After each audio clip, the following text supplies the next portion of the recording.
Imagine for a moment that it's January of 1692. You are standing in a small wooden meeting house in Salem Village, Massachusetts. It smells faintly of smoke, salt, and the damp wool of winter coats. The air is quiet, not because the people are at peace, but because the silence of fear has already started to settle. No one yet calls it a witch hunt, not yet. The records from those early weeks don't begin with screams or accusations. They begin with ink. Ink that bled slowly into coarse paper, forming the bureaucratic skeleton of one of the most infamous mass panics in American history. The boring birth of a tragedy, the Salem Witch Trials, did not start with fire. They started with filing. The first surviving documents of the crisis are not curses or testimonies of the bewitched, but rather the warrants and depositions written by town clerks, men whose names history barely remembers. In the colony of Massachusetts Bay, every legal matter, no matter how small, required paperwork. Complaints were written, witnesses were recorded, and everything had to pass through a specific chain of authority. This administrative structure was a remnant of England's common law system, modified for Puritan New England. The result: by the time the first witchcraft accusations reached the magistrates, the machinery of record keeping was already wearing. A clerk named Thomas Putnam, for instance, became one of the key figures not only because he accused neighbors of witchcraft, but because he was one of the few people who knew how to write it down correctly. His precise handwriting, the loops and curls of a man well practiced in legal form, helped give authority to madness. Most people imagine hysteria spreading like wildfire, but in Salem, it spread through parchment and ink, stamped by wax, sealed by hands that trembled, not with belief, but with duty. The quiet power of bureaucrats. Every trial needs someone to process the evidence. In Salem, these men were not sorcerers or zealots. They were clerks, constables, and justices of the peace, men bound by the slow rituals of English law. Before an arrest could happen, there needed to be a formal complaint. Before a complaint could be heard, it had to be recorded. Before a record could be valid, it needed a signature. The fear, therefore, did not spread by rumor alone. It spread through forms. Every piece of paper transformed suspicion into legitimacy. Even the act of writing gave weight to words that might otherwise have faded in the air. Take the case of Sarah Good. When her name first appeared in written form, it wasn't in testimony or sermon. It was in a simple warrant for arrest, signed on February 29, 1692. The language was chilling in its calmness. You are in their majesty's names hereby required to apprehend Sarah Good, the wife of William Good of Salem Village, for suspicion of acts of witchcraft. That phrase, for suspicion, appears over and over in the early records. No evidence, no trial, just suspicion. And yet, suspicion was enough for ink to become iron. The clerk's dilemma. Imagine being one of these clerks. You sit by a dim candle in the meeting house, copying testimonies of children who claim to see spectral figures. You don't believe them, not fully. But the governor's new court, the court of Oyer and Terminer, has instructed you to record everything faithfully and without question. You are not a judge. You are not a priest. You are a transcriber of other people's fear. The horror of Salem lies partly in this mechanical obedience. There was no grand conspiracy, no single mastermind, just dozens of ordinary men and women, each doing their job a little too well. The weight of a seal. When we look at the surviving documents of the Salem Witch Trials, nearly 500 pieces of parchment, many browned and crumbling with age, it's easy to forget what they meant in their time. A red wax seal on an arrest warrant wasn't just decoration. It was authority, the mark of the king's justice, even in the wild edges of New England. Each seal meant one thing: the machinery of government had moved. Once the seal was pressed, the accused could not simply walk away. The constables would arrive. They would bring ropes, sometimes chains. The accused would be brought to the meeting house, questioned, and if the magistrates deemed it proper, sent to prison in Boston or Ipswich. And all of it, every step, left a paper trail. A slow administrative nightmare. Modern historians sometimes compare the Salem Witch Trials to a small town losing its mind. But in truth, it was more like a small town drowning in paperwork. The clerks and constables worked almost without rest. Testimonies poured in faster than they could be written. The same accusations were copied 3 or 4 times. Once for the magistrates, once for the constables, once for the governor's records. Every deposition had to be dated, witnessed, and signed. Some were even recopied months later, word for word, by new scribes trying to keep the archive orderly. That's why we know so much about Salem today, because the bureaucrats refused to let the fear dissolve into rumor. They preserved it, sentence by sentence, and so 330 years later the whispering panic of a single Puritan village survives in cold administrative language. The language of order in a time of chaos, the clerical language of the records, is what makes them both fascinating and deeply unsettling. They do not sound like the cries of the bewitched or the thunder of sermons. They sound like this. The said Sarah Good, being examined, did not confess, but persisted in denying the charge against her. Witnesses attest that she hath been of ill repute idle, and given to muttering under her breath. To the clerks, this was routine. To Sarah Good, it was a death sentence. It's one of the strange contradictions of history. The most terrifying moments are often preserved in the most boring words. Ordinary tools of extraordinary fear. Consider the tools of the clerks, the quill, the inkwell, the sand used to dry the ink. These small, practical objects became instruments of accusation. Each blot of ink might have come from hesitation, a clerk's hand trembling as he copied the words, for acts of witchcraft. These were men who likely had no time for superstition. Many were literate landowners, merchants, or small officials. They understood the importance of procedure. They believed that order, not chaos, kept their fragile colony alive. But order, when applied to fear, becomes a trap. Every rule that was meant to protect the innocent instead became a mechanism to destroy them. The fear of disobedience. For those who processed the paperwork, disobedience was dangerous. To refuse to write down an accusation might itself be seen as suspicious. Clerks and constables feared being drawn into the same madness they were recording. And so, they continued to write, to sign, to seal, even as neighbors were dragged from their homes, even as the jails filled to bursting. They were not the accusers, not the judges, not the hangmen. They were the in-between, the grey, silent gears that kept the machinery of panic turning. The first execution on paper before the first person was hanged in Salem, she was executed in ink. The document survives a simple order for the sheriff to see the sentence performed upon Bridget Bishop. It is perhaps one of the most chilling pieces of paper in early American history, not because of its language, which is formal and detached, but because of what it represents. It is the moment when written bureaucracy and human belief collided, when a process designed to preserve justice instead administered death. The boredom of evil. The Salem Witch Trials are often remembered as a story of hysteria. But there's another truth hidden within the archives. Much of it was boring. Endless meetings, long, repetitive testimonies, meticulous clerical procedures. There were no torches or mobs in the night, just desks, candles, and men quietly signing names. This, perhaps, is what makes the story worse than you thought. Not because it was violent, but because it was so orderly, so normal. The tragedy of Salem was not chaos, it was obedience. When the witch trials of Salem began to accelerate in the spring of 1692, no one in the Massachusetts Bay Colony quite knew what rules they were supposed to follow. The English crown had only recently restructured the colonial government, dissolving the old charter that had given the Puritans near total control. In its place was something new, something uncertain, a royal province. And like all bureaucratic experiments, it began with confusion. A government in transition, the governor, Sir William Phips, had arrived from England only months earlier. He was a sailor by trade, not a lawyer, and found himself responsible for a colony already teetering between rebellion and collapse. The new charter had just been signed in London in 1691, transforming Massachusetts from a semi-independent Puritan haven into a royal colony under the direct authority of King William and Queen Mary. This meant that every law, every court, every process now required royal approval. But the colony didn't yet have a fully organized court system. The old courts had been disbanded with the old charter, so when the witchcraft accusations began flooding in, there was nowhere official to hear them. No standing judges, no established court of appeals, only frightened magistrates and piles of depositions. It was in every sense a legal vacuum, and into that vacuum fear rushed in, improvising justice to fill the gap. Governor Phips created a special court, an emergency tribunal he called the Court of Oyer and Terminer, Old Norman French for to hear and determine. It was supposed to bring order to chaos. Instead, it became a machine that multiplied it. The court's authority came directly from the governor's commission, and it included some of the most powerful men in the colony, Lieutenant Governor William Stoughton, Samuel Sewall, and several others who were respected landowners and magistrates.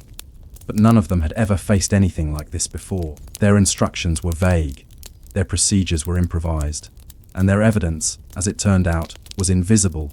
The invention of spectral evidence, the phrase spectral evidence, has become infamous, but in 1692, it was a desperate bureaucratic solution to an impossible problem. The afflicted girls claimed to see spirits, shapes and apparitions of those who had bewitched them.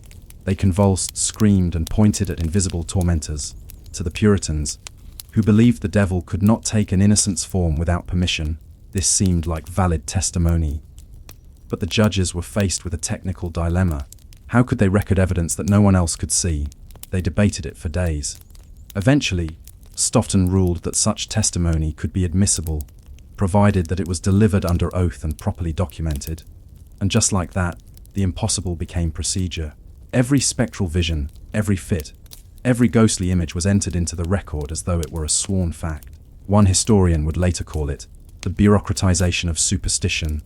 Paper justice. Once the process was formalized, the machinery began to move with terrifying efficiency. Accusations were transcribed, warrants were issued, depositions were copied and filed. Each document bore the same language of legitimacy: dates, signatures, seals. It looked official. It felt like justice.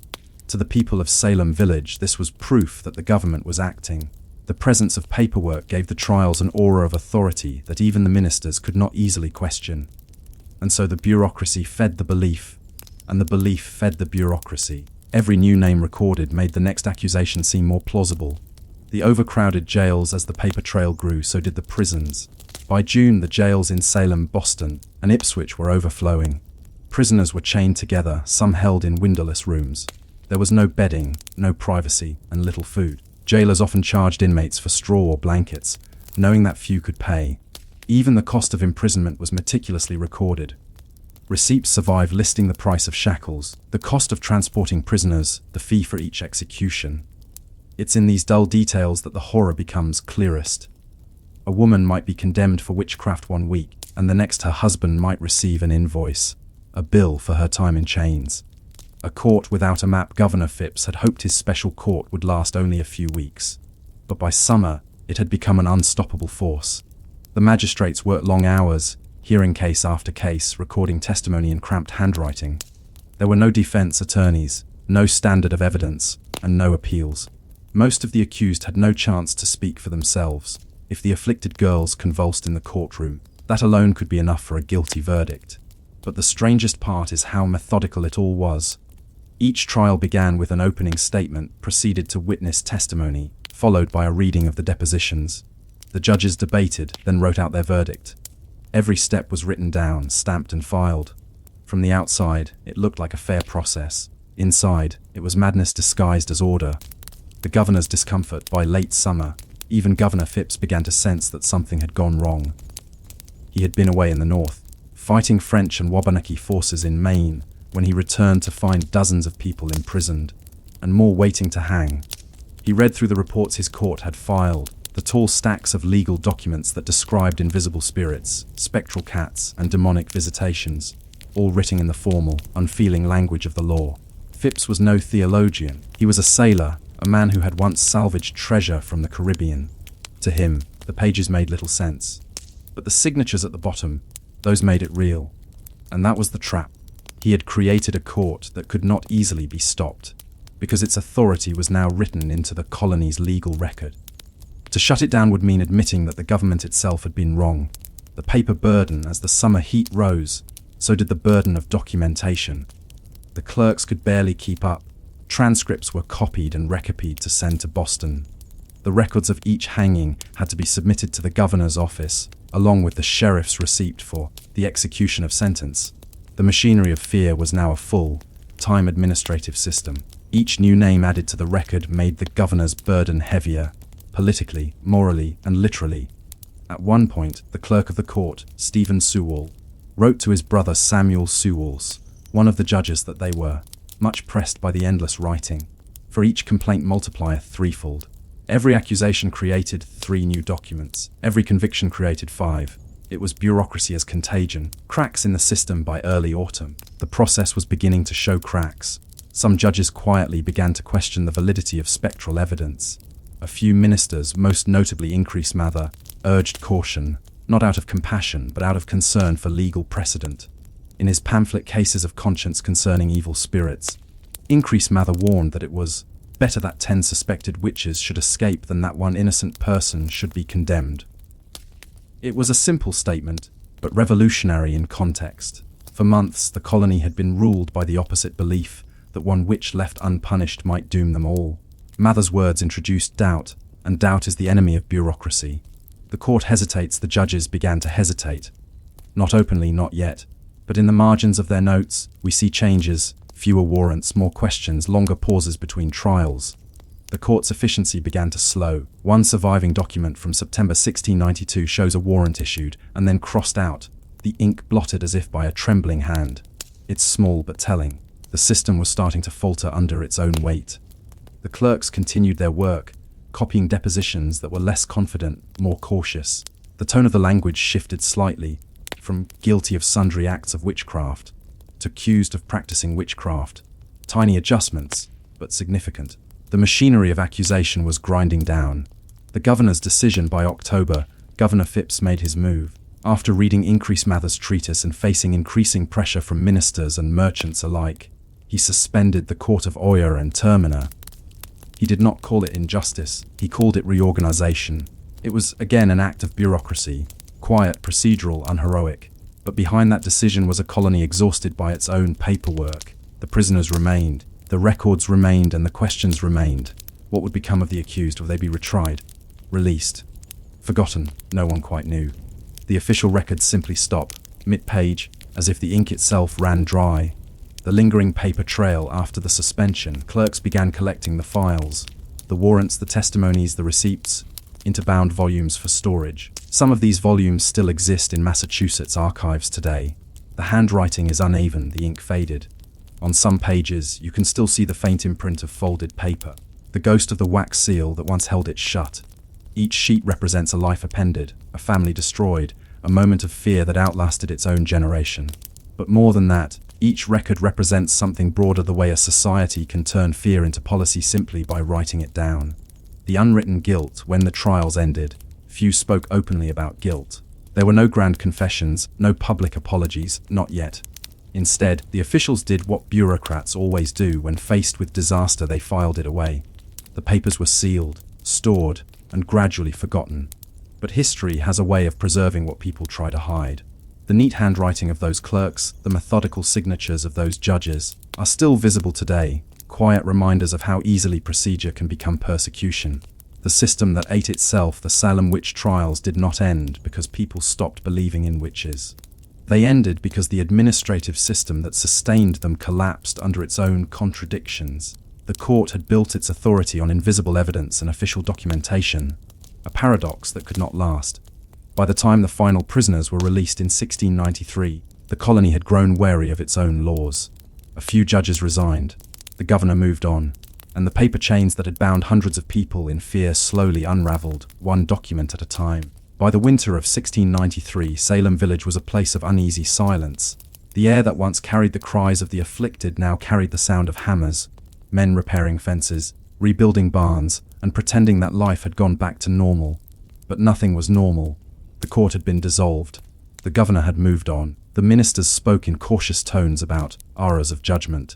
Yet, in every meeting house, behind every closed door, there lingered the same question that no one dared to say aloud. How could we have done this to each other? The ghosts in the records, the paper trail of the Salem Witch Trials, did not end when the hangings stopped. Those documents, the depositions, warrants, confessions, receipts, continued to live on in the colony's archives. They were stored, sorted, and recopied by clerks who perhaps understood that they were preserving something shameful, yet necessary. It was as if the colony had trapped its guilt in ink. Even in the decades that followed, those papers would resurface. They would be cited in sermons, mentioned in letters, and occasionally whispered about by descendants who found their family names written in the margins. Some of the clerks who had transcribed the accusations lived long enough to see their own handwriting used as evidence, not of justice, but of tragedy. The slow turning of conscience in 1697. 5 years after the trials, the colony declared a day of public fasting and prayer, a kind of collective penance. It was not called an apology, but it was something close. The ministers urged everyone to bewail the errors of the late times of darkness. That same year, one of the judges, Samuel Sewall, stood before his congregation in Boston and publicly confessed his guilt. He had sentenced people to die based on invisible evidence, and now, years later, he could no longer live with the weight of it. According to accounts, he stood silently as the minister read his written confession aloud. Then, as the congregation bowed their heads, Sewall remained standing, a solitary figure among kneeling souls. He would spend the rest of his life in quiet acts of repentance. Every January, on the anniversary of his confession, he fasted in remembrance of those who had died. Bureaucratic redemption, Sewall's confession was more than moral. It was administrative. It marked the first time an official in early America admitted, in writing, that a court of law had been wrong. In the language of history, that admission was revolutionary. For the Puritans, law was sacred. It was not merely a system, it was a reflection of divine order. To admit that the law had erred was to suggest that human beings could distort divine will, that justice, as written on paper, might not always match justice as it ought to be. The realization was slow, painful, and deeply bureaucratic. But from that realization, new principles began to form. The birth of skepticism. In the decades following the trials, New England's legal thinkers quietly began re-examining the rules of evidence. Ministers and magistrates debated what had gone wrong. Some blamed the devil, others blamed hysteria, but a few saw a deeper flaw, a system that valued procedure over truth. The question arose, how can we ensure that a person is truly guilty? It was a small question, but it began a transformation that would echo into modern times.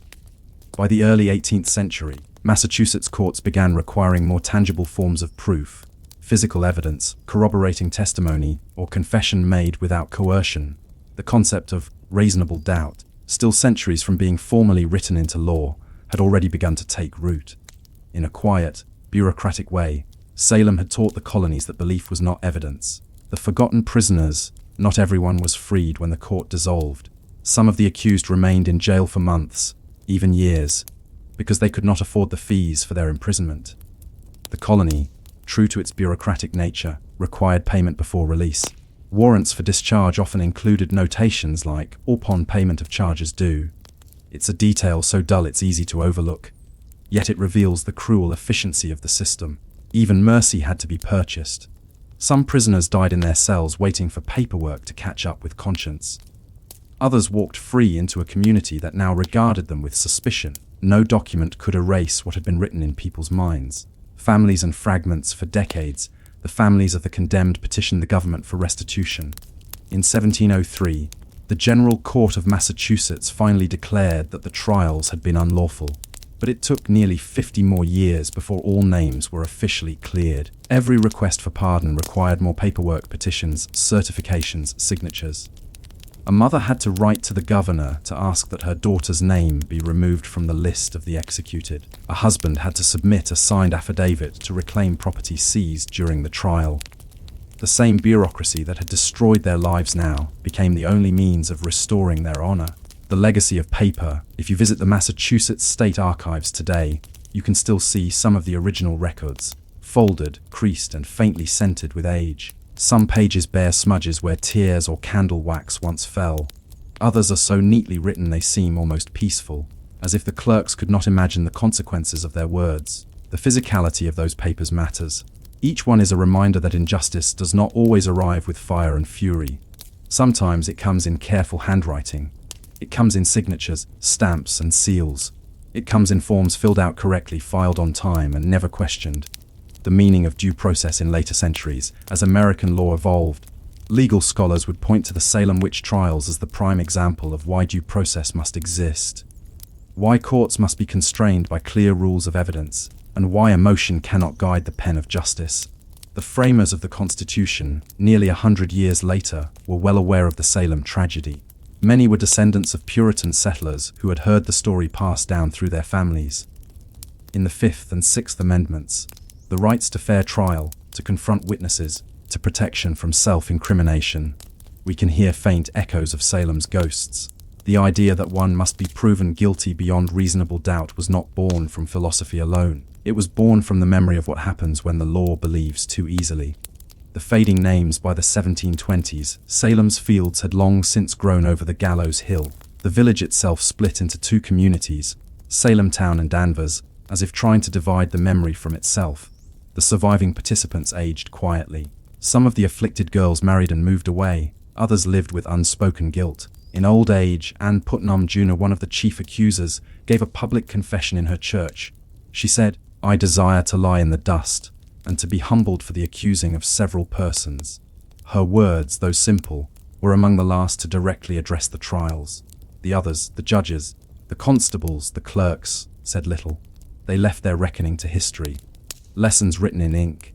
If there is one lesson in the Salem Witch Trials, it is this: bureaucracy remembers. The trials could only exist because the colony was devoted to documentation, to recording every action as evidence of righteousness. But those same records became their undoing. Centuries later, they tell the story that the judges tried to forget. They reveal how ordinary men, doing ordinary work, became instruments of fear simply by following procedure. It is tempting to think we are different now, that modern systems, with their printed laws and digital files, protect us from such errors. But the spirit of Salem lingers in any place where paperwork replaces empathy, and where signatures matter more than truth. The quiet ending in the end. There was no grand moment of closure for Salem. No monuments, no public trials of the judges, no reckoning in the streets. Only the slow fading of ink. The paper chains that once bound a community in fear became relics in a drawer, then artifacts in a museum, and finally, bedtime stories for those who cannot sleep without wondering how it all happened. The Salem Witch Trials were not merely a story of belief versus doubt. They were a story of systems, of how fear, once written down, can outlive those who felt it. Every page turned in that archive is a small act of resurrection, bringing back voices that bureaucracy tried to silence. In the winter of 1691, before the first witch was ever accused in Salem Village, the fields were already sick. They did not know it yet. The harvest that autumn had been damp. Cold rains came early, seeping into the soil and darkening the rye crop, the grain most families relied upon for their bread. Rye was hardy, cheap, and dependable. It grew where wheat would not. In the grey fields of Massachusetts Bay, rye was survival. But rye also had a secret. When the weather turned just so, a wet spring, followed by a humid summer, it invited something microscopic and ancient to grow upon it. The Puritans did not have a name for it. Today we call it claviceps purpurea. To them, it was simply spoiled grain. They did not know that this blackish mold contained a toxin, a natural hallucinogen, later known as ergot, the same substance from which modern scientists would one day derive LSD. The taste of sickness rye infected with ergot looked strange, but not so strange as to seem dangerous. The kernels became darker, sometimes swollen and misshapen, but in a world without microscopes or chemistry, spoiled grain was often eaten rather than wasted. Bread made from such rye had a bitter, metallic taste. But hunger does not argue with bitterness. That winter, Salem's ovens baked hundreds of loaves that carried the invisible poison. No one noticed the difference, until slowly they did. The first strange fits in December of 1691, the Reverend Samuel Parris began to notice odd behavior in his household. His daughter Betty, just 9 years old, and his niece Abigail Williams, 11, began to suffer from strange fits. According to later accounts, the girls convulsed, screamed, and complained of sharp pains. Their bodies twisted in unnatural ways. At times they appeared to hallucinate, describing spectral figures, voices, and crawling sensations beneath their skin. Doctors could not explain it. The village's only physician, Dr. William Griggs, examined the girls and declared the cause to be the evil hand. It was a phrase that meant witchcraft. But what if it was something simpler? Something in the bread they ate each morning. A poison without a name. Ergot poisoning, or ergotism, has two forms. The first is gangrenous ergotism, which cuts off circulation, causing limbs to blacken and rot. It was known in medieval Europe as St. Anthony's fire. The second form, convulsive ergotism, affects the nervous system. It causes twitching, spasms, hallucinations, and delirium. The symptoms described in the Salem records, crawling sensations, fits, visions of figures, match it eerily well. The afflicted girls of Salem may have been among the first documented cases in early America, though no one at the time could have understood it. To them, the line between physical illness and spiritual affliction did not exist. Bred as a vector of fear, the Puritans' world was small, smaller than we can easily imagine. Their diets were narrow, their winters long, their medical knowledge ancient. They believed that sickness, madness, and sin were woven together. So when the girls in the Parris household began to convulse, no one thought of fungus, they thought of God. And when their symptoms spread to other girls in the village, Ann Putnam, Elizabeth Hubbard, Mercy Lewis, The diagnosis was simple: they were bewitched. The same loaves of rye bread that sustained them each day were quietly fueling the symptoms that would destroy their community. The science hidden in the soil. Centuries later, in the 1970s, a toxicologist named Linda Caporile revisited the records of the Salem Witch Trials. She compared the weather data, harvest conditions, and symptoms, and came to a startling conclusion. The outbreak of witchcraft accusations coincided precisely with conditions ideal for ergot growth.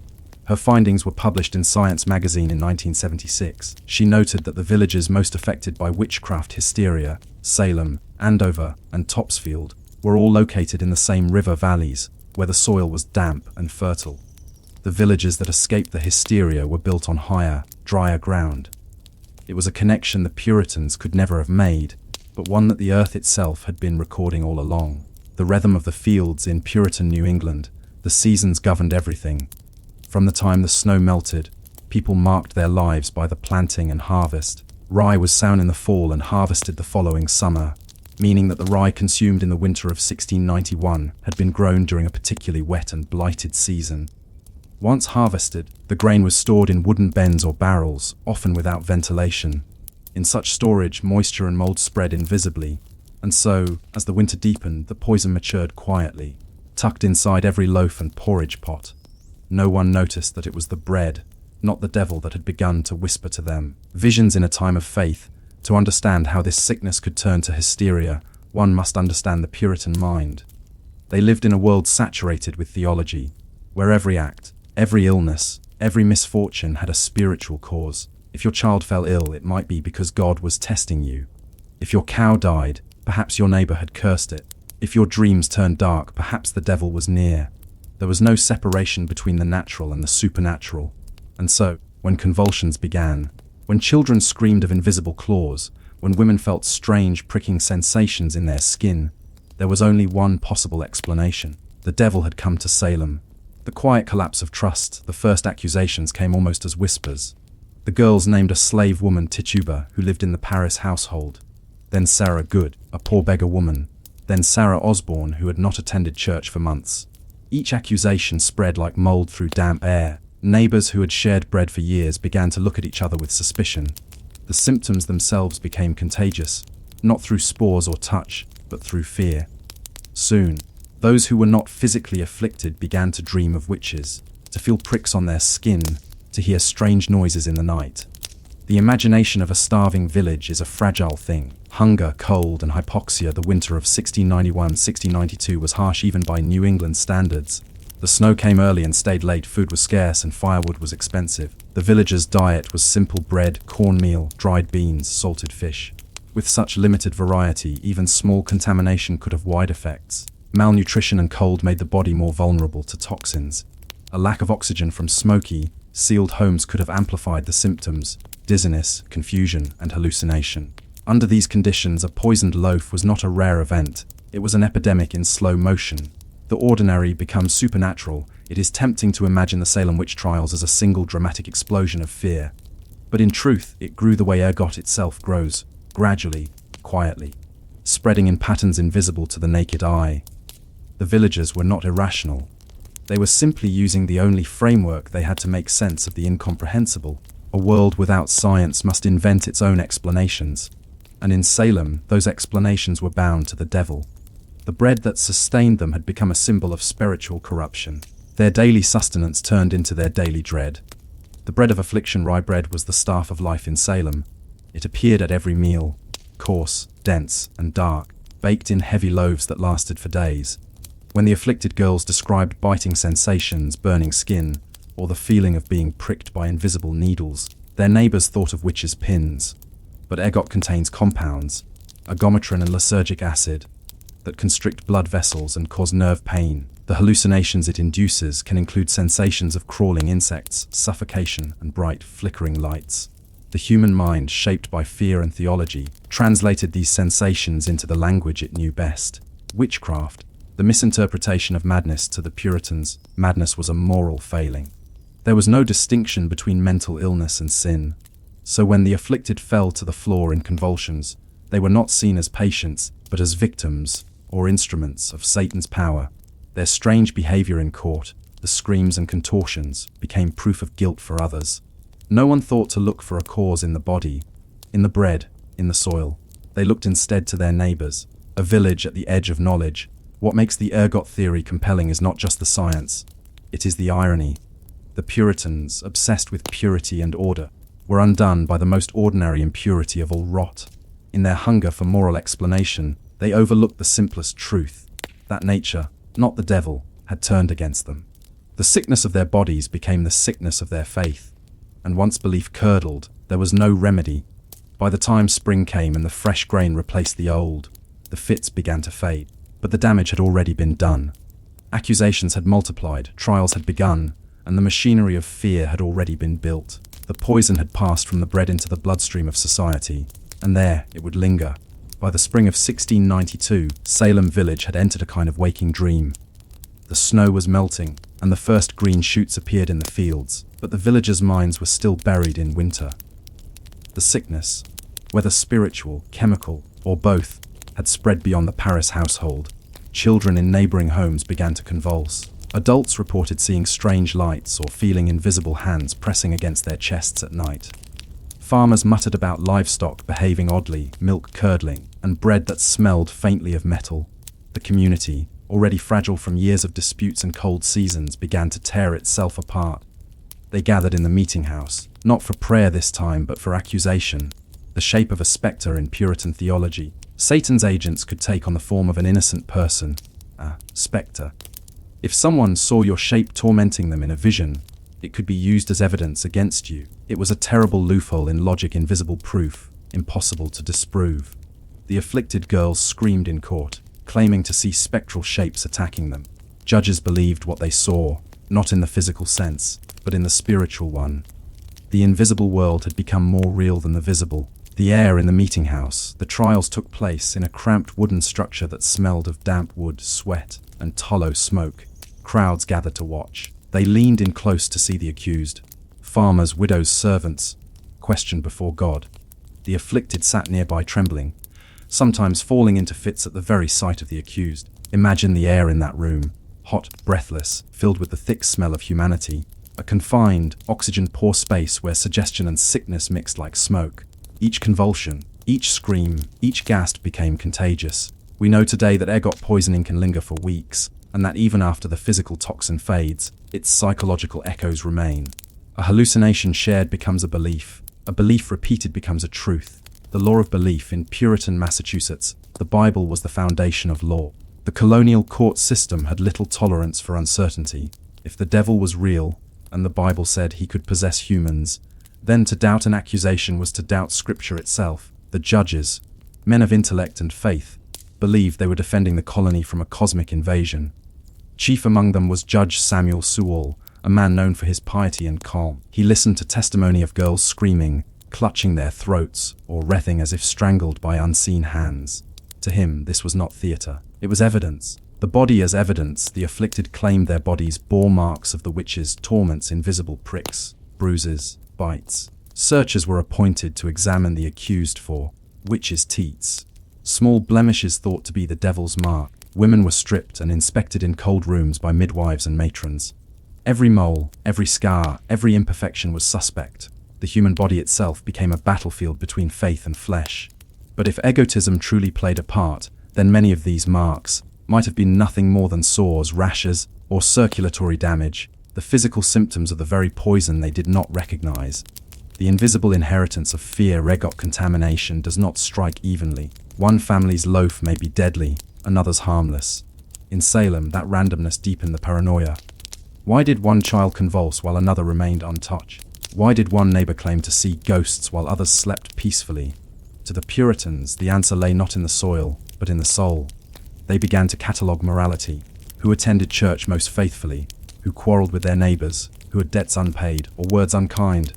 The sickness became moral arithmetic, bred belief, and power bred in the Puritan household was women's work. It was women who mixed the dough, who baked it, who fed it to their families. And it was women, poor, single, outspoken, or inconvenient, who were first accused. Sarah Good, a homeless beggar. Sarah Osborne, who rarely attended church. Tituba, a Caribbean servant woman whose strange songs and stories frightened the Puritan imagination. Each woman was poor, powerless, or foreign. Each one handled the bread. Fear, as always, followed the path of least resistance. Tituba's confession under threat of death. Tituba confessed to witchcraft, but her confession was not one of guilt. It was a story designed to survive. She described the devil as a tall man from Boston who asked her to sign his book. She spoke of black dogs, yellow birds, and witches flying through the night. Her words poured fuel on the fire. For the Puritans, this was proof that the devil had indeed infiltrated Salem. But when historians later read her testimony, they saw something else: the language of hallucinatory imagery. Vivid, strange, dreamlike, the kind of visions one might see under the influence of ergot or fever. In a way, Tituba spoke the truth, but no one had the words to understand it. The machinery of panic. By late spring, the Salem courts had indicted dozens. The community split into two camps: those who believed the afflicted girls without question, and those who began to doubt. Doubt, however, was dangerous. To question the trials was to invite suspicion. And so silence spread. Families who once shared bread stopped speaking. Neighbors avoided one another on the road. Children whispered prayers before sleeping, afraid that dreams might betray them. The poison was no longer in the rye. It was in the social fabric itself. Ergot's lingering shadow even as the weather warmed. Traces of ergot likely persisted in stored grain. The fungus does not die easily. It hardens into sclerotia, dark, pebble-like growths that can survive for months in the cold. As long as that tainted grain was eaten, the symptoms could recur: nightmares, crawling sensations, spasms. By April, the number of afflicted had doubled. By May, the first hangings were scheduled. The slow poisoning of the village had turned into the legal execution of its conscience. The death of logic. One might wonder how rational people, farmers, ministers, judges, could have believed such things. But reason is a fragile light, easily bent by fear. In the dark rooms of Salem, the afflicted were not liars. They were sick, terrified, and trapped inside their own visions. The judges were not sadists. They were men of faith, seeking order in chaos. The villagers were not mad. They were hungry, cold, and trying to make sense of a nightmare. The entire tragedy rests on one small, invisible hinge: the failure to imagine a natural cause. From illness to inquisition, when the human body suffers and no cure can be found, the mind begins to create meaning. In Salem, that meaning took the shape of evil. Each convulsion became proof. Each hallucination became a witness. Each dream became divine revelation. The afflicted girls were no longer children. They were prophets. And so, when they screamed that a spectre hovered above the courtroom, everyone looked up. No one saw it, but no one dared to say they didn't. A town at war with itself. By midsummer, Salem was devouring its own. The jails overflowed. The gallows stood ready. And still, the afflicted cried out. Bread continued to be baked. From the same bins of rye, the same flour, the same tainted supply. Ingesting the poison again and again, the afflicted may have sustained their own torment. Their visions grew darker, their accusations more elaborate. The human brain, once seized by hallucination, will begin to fill in its own gaps, to decorate the madness with narrative. Theirs became a story of the devil walking among them. The failure of the doctors. The colony had only a handful of trained physicians, most educated in old European humoral theory. They believed that illness came from imbalances of heat, moisture, and blood. To them, convulsions were a sign of possession or divine punishment, not poisoning. If one doctor declared witchcraft, others followed suit. Medical authority confirmed spiritual suspicion. And thus science itself became a servant of fear. The slow awakening as the year wore on, a strange thing began to happen. Some villagers began to notice that new grain, harvested from the drier fields of the summer, seemed to bring relief. Those who ate fresh bread felt better, but no one drew the connection aloud. No one dared. The theology of witchcraft was too deeply rooted. The trials had become not just a reaction to illness, but a performance of faith, a desperate attempt to prove devotion in a world that seemed under siege. Even as the poison faded from their diet, the madness it had inspired continued to spread by memory and rumor. The unseen hand. It is almost poetic and terrible to imagine that the entire episode may have begun with damp grain, stored too long in a cold barn. 1,000 tiny spores in the soil of Massachusetts could have created a century's worth of horror stories. The ergot theory cannot explain every aspect of the witch trials. It cannot explain the politics, the rivalries, or the religious zeal. But it does offer one haunting possibility: that the devil Salem feared was not supernatural at all. He was already in their daily bread. As summer turned to autumn in 1692, the hangings began. 19 people were executed, 1 pressed to death by stones, and 5 died in prison. By then, the ergot had likely vanished from the bread, but the visions it inspired had done their work. That winter, when the ovens burned again with the new harvest, Salem Village was quieter.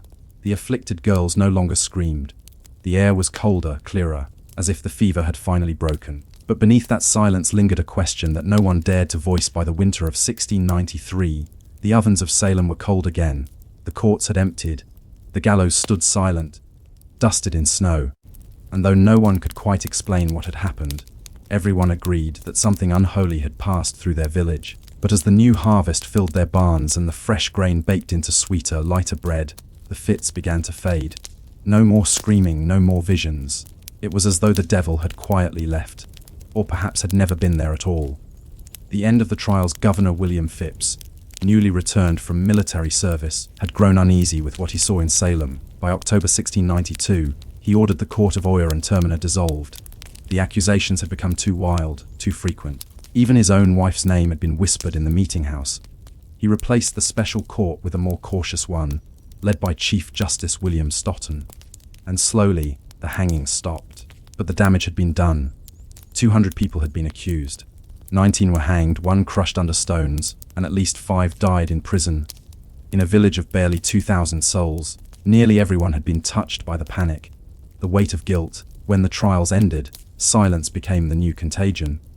Those who had accused now avoided the families of the dead. Those who had sat on juries stopped attending church. The afflicted girls, the ones who had once screamed and pointed, rarely spoke of it again. The Reverend Samuel Parris, whose household had sparked the first accusations, faced growing resentment. His sermons became quieter, almost penitential. By 1697, he was asked to resign. The meeting house was half empty by then. Faith had survived, but trust had not. The curious relief of normalcy in the spring that followed. The fields of rye were greener than they had been in years. The weather was dry, the harvest clean. Villagers noticed, though few said it aloud, that the sickness did not return. There were no more fits, no strange visions, no spectral evidence. To them it was proof that the devil had been banished. To us, it may suggest something simpler, the end of a natural cycle of contamination. When the damp harvest of 1691-92 was finally eaten or discarded, so too was the poison. The fields had been cleansed not by prayer, but by sunlight. The confession of Judge Sewell in January of 1697, Judge Samuel Sewell stood before his congregation in Boston. He had presided over many of the witch trials, signing the death warrants of those later deemed innocent. On that cold winter's morning, he rose from his pew and read aloud a public confession. He acknowledged his error. He asked for God's pardon and for the forgiveness of those he had wronged. The congregation sat in stunned silence. It was the first and only time a judge from the Salem trials publicly repented. From that day onward, Sewell observed January 14th each year as a private day of fasting and prayer, a silent ritual of atonement. His humility marked a subtle turning point in New England's relationship with faith and reason. A nation's growing skepticism. In the decades that followed, the memory of Salem became both warning and wound. Ministers preached caution in matters of judgment. Writers recorded the events as moral lessons, not tales of witchcraft, but of hysteria. By the mid-18th century, a quiet intellectual shift had begun. Enlightenment thought spread from Europe to the colonies. Men like Cotton Mather, once fierce defenders of spectral evidence, grew uneasy with its consequences. The invisible world began to lose its authority. Yet, the need to explain Salem never went away. For centuries, scholars debated what had caused the madness. Some blamed politics, others religion or social tensions. But a few centuries later began to look down into the soil itself. The rediscovery of the poison in 1853, a French scientist named Louis René Toulazin identified Claviceps purpura as the fungus that infected rye. He described its strange purplish growths like burnt seeds and the toxic compounds within. Then, in 1918, researchers isolated ergot alkaloids and discovered their effects on the human body: convulsions, hallucinations, gangrene. By mid-century, chemists had synthesized lysergic acid diethylamide (LSD) from ergot derivatives. And so, centuries after Salem's hysteria, science had finally given a name to the invisible devil in the bread. Dr. Linda Caporal and the modern theory. In 1976, toxicologist Linda Caporal revisited the old court records, weather reports, and harvest data. Her paper in Science offered a new hypothesis, that the outbreak of witchcraft hysteria in Salem corresponded perfectly with the conditions that foster ergot growth. Cold winters, damp springs, and rye stored in poor ventilation. Caporal noted that the symptoms described by the afflicted girls, crawling sensations, fits, hallucinations, choking, aligned closely with convulsive ergotism. Even the timing fit. As the contaminated rye from the previous year's harvest was consumed, symptoms appeared. As new grain replaced it, the afflictions faded. Her theory was controversial, but hauntingly plausible. For the first time, the tragedy of Salem seemed less like a moral failing and more like a cruel accident of nature. The science of suffering ergot poisoning works quietly. Its compounds mimic neurotransmitters, disrupting the body's delicate chemical signals. It constricts blood vessels, starves tissues of oxygen, and interferes with the brain's perception of reality. In high doses, it can cause visions, vivid, dreamlike, and terrifying. In lower doses, it can create anxiety, numbness, or crawling sensations on the skin. For the Puritans, whose worldview blurred the line between body and soul, such symptoms could only mean one thing: spiritual attack. Their faith gave them an explanation that felt more coherent than infection or chemistry ever could. In a way, belief was the only medicine they had. Bread and belief, there is something poetic, almost biblical, about the idea that their daily bread betrayed them. In a culture where bread symbolized life, communion, and purity, the contamination of rye would have felt like a desecration. Each bite was both nourishment and nightmare. And yet they continued to eat, unaware that their faith in survival was feeding the very sickness they feared. The story of ergot in Salem reminds us that tragedy often begins not with malice, but with misunderstanding. A fungus in the soil, a winter too long, a people too devout to doubt, a village haunted by its own memory. Even decades after the trials ended, Salem Village carried its ghost. Land disputes continued. Families of the executed bore quiet shame. Children grew up with the stories, hearing that their grandmothers or great-aunts had been accused of witchcraft. The soil itself seemed to remember. In the 18th century, when the community eventually split into separate towns, Salem Village becoming Danvers, some said it was to escape the shadow of its name. But shadows, like mold, travel unseen. The birth of American skepticism. In the centuries that followed, the Salem Witch Trials came to represent something larger than one village's fear. They became a symbol of how easily societies can turn against themselves when reason falters. Writers like Nathaniel Hawthorne, whose own ancestor Judge Hathorne had presided over the trials, wrestled with the inherited guilt of that time. His novels, The Scarlet Letter, Young Goodman Brown, carried the moral weight of Salem's legacy, the dangers of moral certainty, the seduction of purity, the hidden rot beneath righteousness.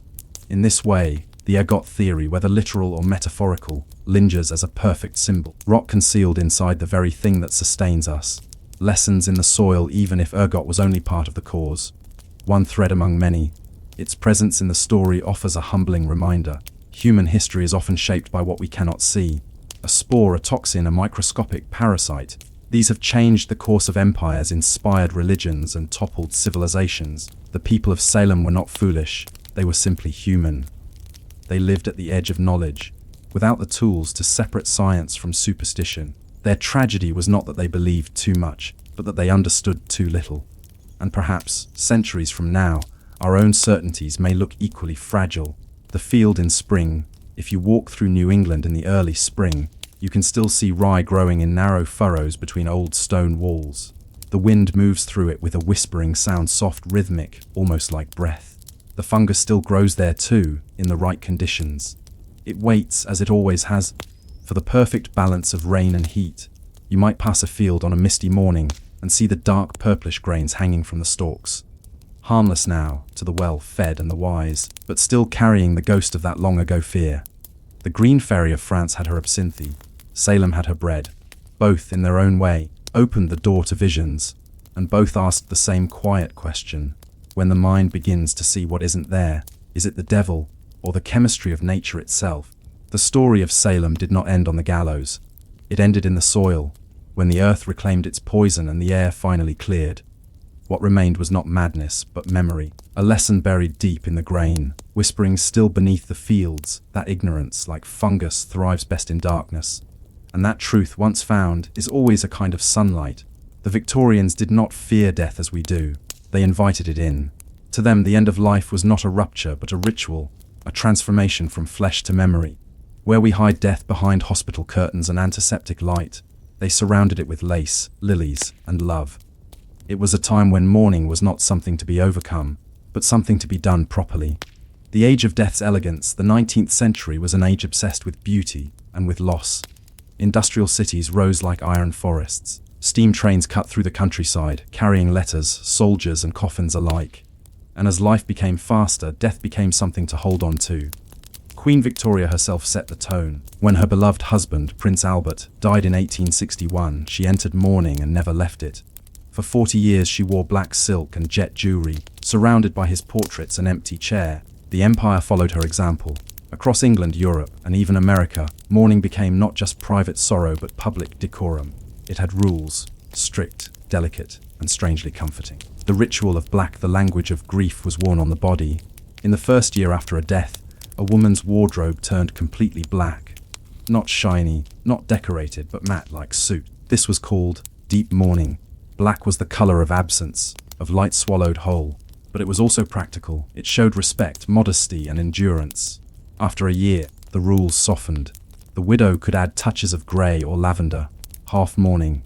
Eventually, after 2 years, she could return to color, though many never did. Clothing became the architecture of emotion, visible proof that grief was being tended to properly. The house of death, when someone died, the family home transformed. Mirrors were covered with black cloth to prevent the soul from being trapped in its reflection. Clocks were stopped at the moment of death. The curtains were drawn.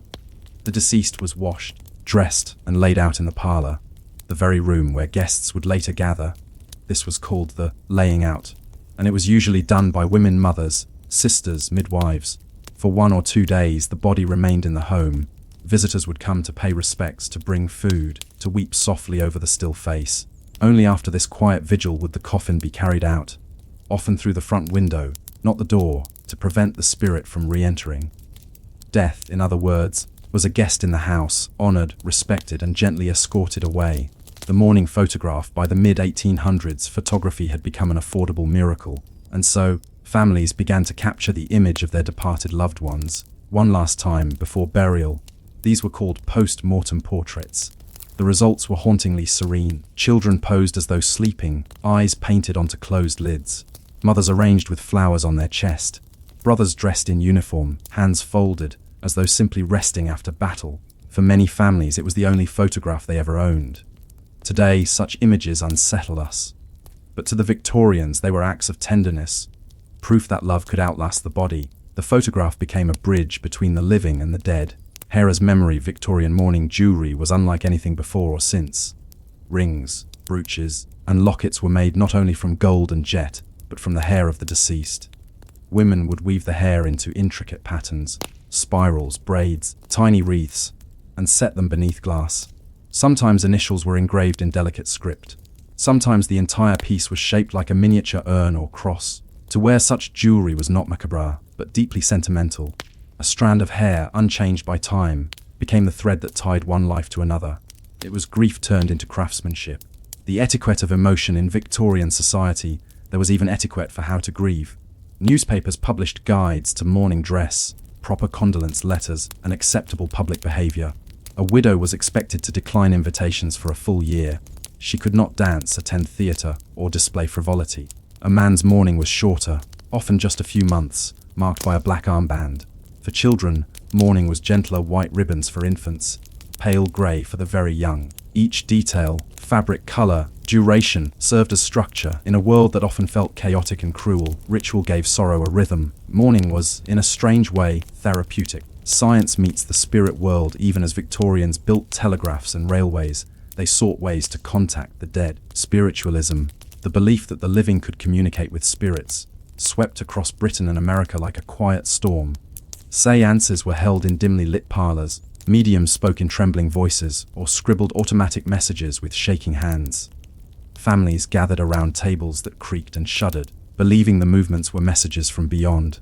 In an era before therapy, before modern psychology, the seance was a kind of collective coping, a conversation that grief demanded. Scientists attended too. Some dismissed it as trickery.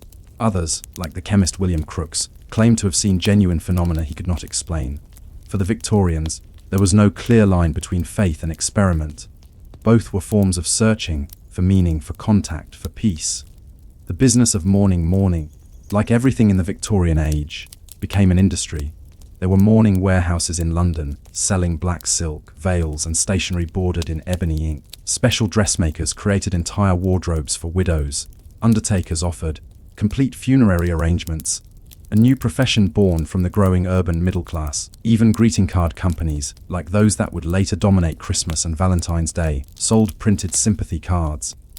Death, for all its solemnity, was also a marketplace. And yet, in its commercial form, mourning remained strangely tender, a blend of art and commerce that reflected a universal need to make loss visible. The shadow of empire Victorian mourning also mirrored the anxieties of an empire at its height. As soldiers and sailors died abroad, far from home, families relied on ritual to fill the distance. Telegrams arrived like thunderclaps, curt, formal, devastating. The black dress, the locket, the portrait. These became stand-ins for bodies that could not be returned. Even as Britain expanded across oceans, the rituals of mourning reminded its citizens of their shared vulnerability. That all progress, all invention, ends the same way, in silence. The beauty of the still moment at the heart of Victorian mourning was one paradox: they surrounded death with beauty. Lace shrouds, polished coffins, mourning wreaths of pressed flowers, each a way to soften the finality. Their funerals were not just farewells, but performances of care. Where today we rush grief into efficiency, they gave it time, shape, and artistry. In their stillness, death became less terrifying, more like sleep. A culture of compassion. To mourn in Victorian society was to acknowledge that love endures. Even the most elaborate rituals were, at their core, gestures of kindness to the dead and to those left behind. Their black silks and somber photographs were not about morbidity but memory. They said you were here, you mattered. And for all its strangeness, that idea remains beautiful. The Victorians lived with death, not against it. It sat at the table, watched over the bed, and lingered in lockets near the heart. In their quiet world of velvet and shadow, grief became something almost holy, a bridge between light and dark, between breath and stillness. The 19th century was a century of structure. Everything, from train schedules to table manners, had a proper order. Even death, that ancient chaos, was tamed and categorized. If Section 1 was about mourning as emotion, this is about mourning as labor. The Victorians did not only grieve, they hired people to grieve properly for them. And in doing so, they turned sorrow into one of the most intricate social systems in history. The rise of the undertaker in the early 1800s, death was still a domestic affair. When someone died, the family handled the washing, dressing, and burial. Carpenters built coffins, neighbors dug graves, ministers read prayers. But as cities grew and families moved to cramped urban housing, this began to change. The household could no longer accommodate death. Out of necessity, a new profession was born: the undertaker.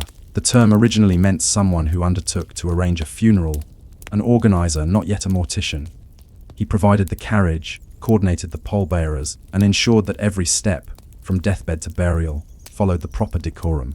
By mid-century, undertakers had offices, printed advertisements, and even specialized showrooms filled with coffin samples.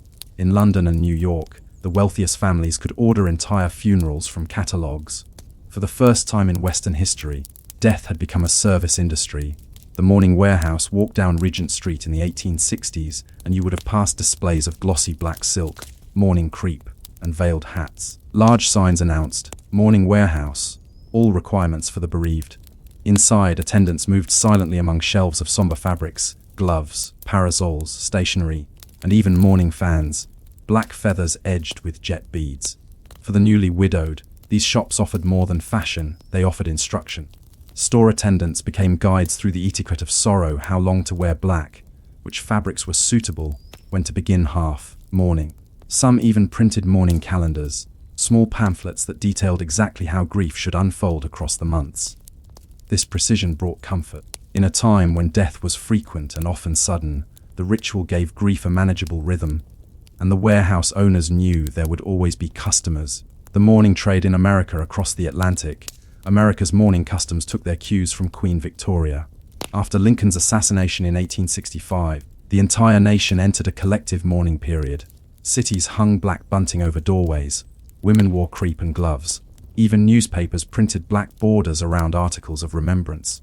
For the first time, grief became national, a performance shared by millions. This moment solidified the mourning industry in the United States. Funeral homes replaced the simple town carpenter. Mourning jewelry was advertised in women's magazines. and companies began producing mass quantities of black fabric and stationery for sorrowing families. The business of mourning had crossed the ocean and was thriving. The professional mourners, but the idea of hiring grief was not entirely new. Ancient cultures had done it for centuries. In Egypt, women called kites of Nephthys wailed at funerals to summon the god's attention. In Rome, praefici were paid to sing laments for the dead. The Victorians, though less dramatic, revived this idea in subtler forms. In large funerals, especially among the wealthy, mourners were sometimes hired to follow the hearse, dressed in black, their expressions suitably grave. They were called mutes. These professional mourners did not speak, their silence was their duty. They wore black cloaks, top hats wrapped in crepe, and white gloves. Their presence signified dignity, solemnity, and social respectability. To have a long procession of mutes meant the deceased was important. In a way, mourning had become a form of social theatre. Mourning as social currency. Grief in Victorian society was not only a personal emotion, it was a measure of character. A person's reputation could rise or fall depending on how they mourned. To fail to dress properly, to reappear in society too soon, or to host a party within the first year of widowhood was scandalous. Mourning etiquette thus became a moral code. The more disciplined and visibly restrained your sorrow, the more virtuous you appeared. In this way, the public display of grief served both emotional and social purposes. It offered genuine comfort, and ensured that everyone knew you possessed the correct sensibility. Death, like everything else in Victorian life, was judged by propriety. The mourning letter communication, too, had its mourning form. When someone died, letters of condolence were written on mourning stationery. Thick, cream paper bordered with black. The width of the border corresponded to the closeness of the loss. A parent or child warranted the thickest line, a distant cousin, a thinner one. Even envelopes bore these dark frames, and ink was often a muted grey or sepia. Writing manuals of the era offered precise templates how to address the bereaved, what words to avoid when to send the letter. Sorrow, even in writing, was governed by etiquette. But within those rules, something touching emerged, the first real art of condolence. People learned to write not to solve grief, but simply to accompany it. That quiet recognition, I cannot change this, but I see you, is still the essence of sympathy today. The mourning portrait, revisited as photography advanced, post-mortem portraits evolved. Early daguerreotypes gave way to softer albumen prints. Photographers learned to pose families around the deceased, creating group portraits that blurred the boundary between life and death. In some, the body was placed upright, supported by hidden stands. In others, laid peacefully among living relatives. What strikes the modern viewer is the calm, the almost sacred stillness of these images. There is no horror, only a quiet acceptance. In a world where mortality was an everyday visitor, such photographs were both comfort and record. They allowed memory to have a face. The gender of grief Victorian mourning was, in many ways, a woman's world. Women carried the visual and emotional weight of grief. They dressed in black, managed the household rituals, wrote condolence letters, and kept mourning diaries. For men, mourning was briefer. A few weeks of dark suits, perhaps a black band on the arm. Society did not expect them to dwell on lost. Business must continue. Women, however, were permitted, even expected, to embody sorrow. Their mourning became a kind of social labor, maintaining remembrance, preserving photographs, and teaching children reverence for the dead. This division made grief both empowering and restrictive. It gave women authority over the rituals of death, but bound them to endless propriety. In a sense, mourning was the one area where a Victorian woman's emotion held visible power. The mourning house, the home itself, reflected the rhythms of bereavement. For the first 6 months, visitors were few. The house was dimly lit, mirrors covered, clocks silenced. Then, slowly, light returned, curtains opened, visits resumed, music reappeared. This gradual re-entry mirrored the structure of the clothing rules and emotional choreography that guided families from darkness toward color again. Some homes even had a special piece of furniture, the mourning chair, reserved for contemplation, prayer, or letter writing. To sit there was to acknowledge the ongoing presence of the dead. It was both sanctuary and stage. The great exhibitions of death by the late Victorian period, the fascination with mourning reached almost artistic heights. Museums displayed mourning jewelry, sculpture, and death masks. Writers like Charles Dickens described the somber beauty of funerals with the same detail he gave to architecture. In Paris and London, entire exhibitions were devoted to funerary art, marble angels, carved urns, painted epitaphs. Death had become aesthetic. Even cemeteries reflected this sensibility. The new garden cemeteries, Highgate in London, Père Lachaise in Paris, Mount Auburn in Boston, were designed like public parks. Families visited on Sundays, picnicking among tombs, admiring the elaborate monuments. Grieving, once hidden, had become a public pastime. The death of mourning. By the early 20th century, the old rituals began to fade. New wars, new technologies, and the rise of modern medicine changed the way people viewed death. The First World War, in particular, made personal mourning almost impossible. The scale of loss was too vast. How could one wear black for every son, every friend, every neighbor? Society moved toward simplicity. Crepe gave way to plain black suits, photographs replaced jewelry, funerals became shorter, quieter. Industrialization, which had once birthed the mourning industry, now dismantled it. The undertaker became the funeral director. The home vigil gave way to the funeral parlor, and grief, that ancient communal act, became private again. The modern echo today, many of our mourning customs still whisper of the Victorian age. The black attire at funerals, the sympathy card edged in silver or grey, the formal tone of condolence, even the impulse to post memorial photos, to create digital tributes. These are new technologies carrying old instincts. The Victorians, for all their rigidity, understood something we often forget, that grief, when shared and shaped, becomes bearable. They turned mourning into a language of fabric, gesture, and silence, and in doing so they gave sorrow dignity. In the stillness of a mourning parlor, where time slowed and hearts whispered to memory, the Victorians built a culture that refused to rush loss. Every veil, every black glove, every quiet letter said the same thing: love deserves time. And though their customs have faded, the sentiment remains, soft as dust, steady as candlelight. The century that began with black crepe and horse-drawn hearses ended with electric lights and telegrams. Death, once slow and domestic, became sudden and mechanical. And somewhere between the flicker of a gas lamp and the hum of a generator, the Victorians lost their ritual for saying goodbye. They did not lose grief. That no age ever does. But they began to hide it. The end of the parlor death. For hundreds of years, the home had been the theatre of death. It was where children were born, where families gathered, and where loved ones took their final breath. In Victorian parlors, death had been beautiful. Lace curtains drawn, candles glowing, family portraits watching from the walls. But by the turn of the 20th century, cities had grown crowded and homes had shrunk. In place of the grand parlor came the living room, a term that did not exist before. Architects coined it intentionally. The living room was designed to replace the parlor of death. The message was clear: this space was for the living now. Death had been moved elsewhere, to the hospital, the morgue, or the new funeral home. The birth of the funeral industry. The undertakers of the 1800s became the funeral directors of the 1900s. They were professionals, trained not only in ceremony but in preservation. With the spread of embalming, a practice perfected during the American Civil War to transport bodies long distances, the funeral home became both laboratory and chapel. Families no longer prepared the dead themselves.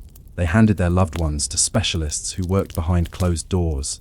For many, this was a relief, a mercy in a world that now preferred cleanliness to sentiment. But something subtle shifted. Death was no longer a household visitor. It had become an appointment.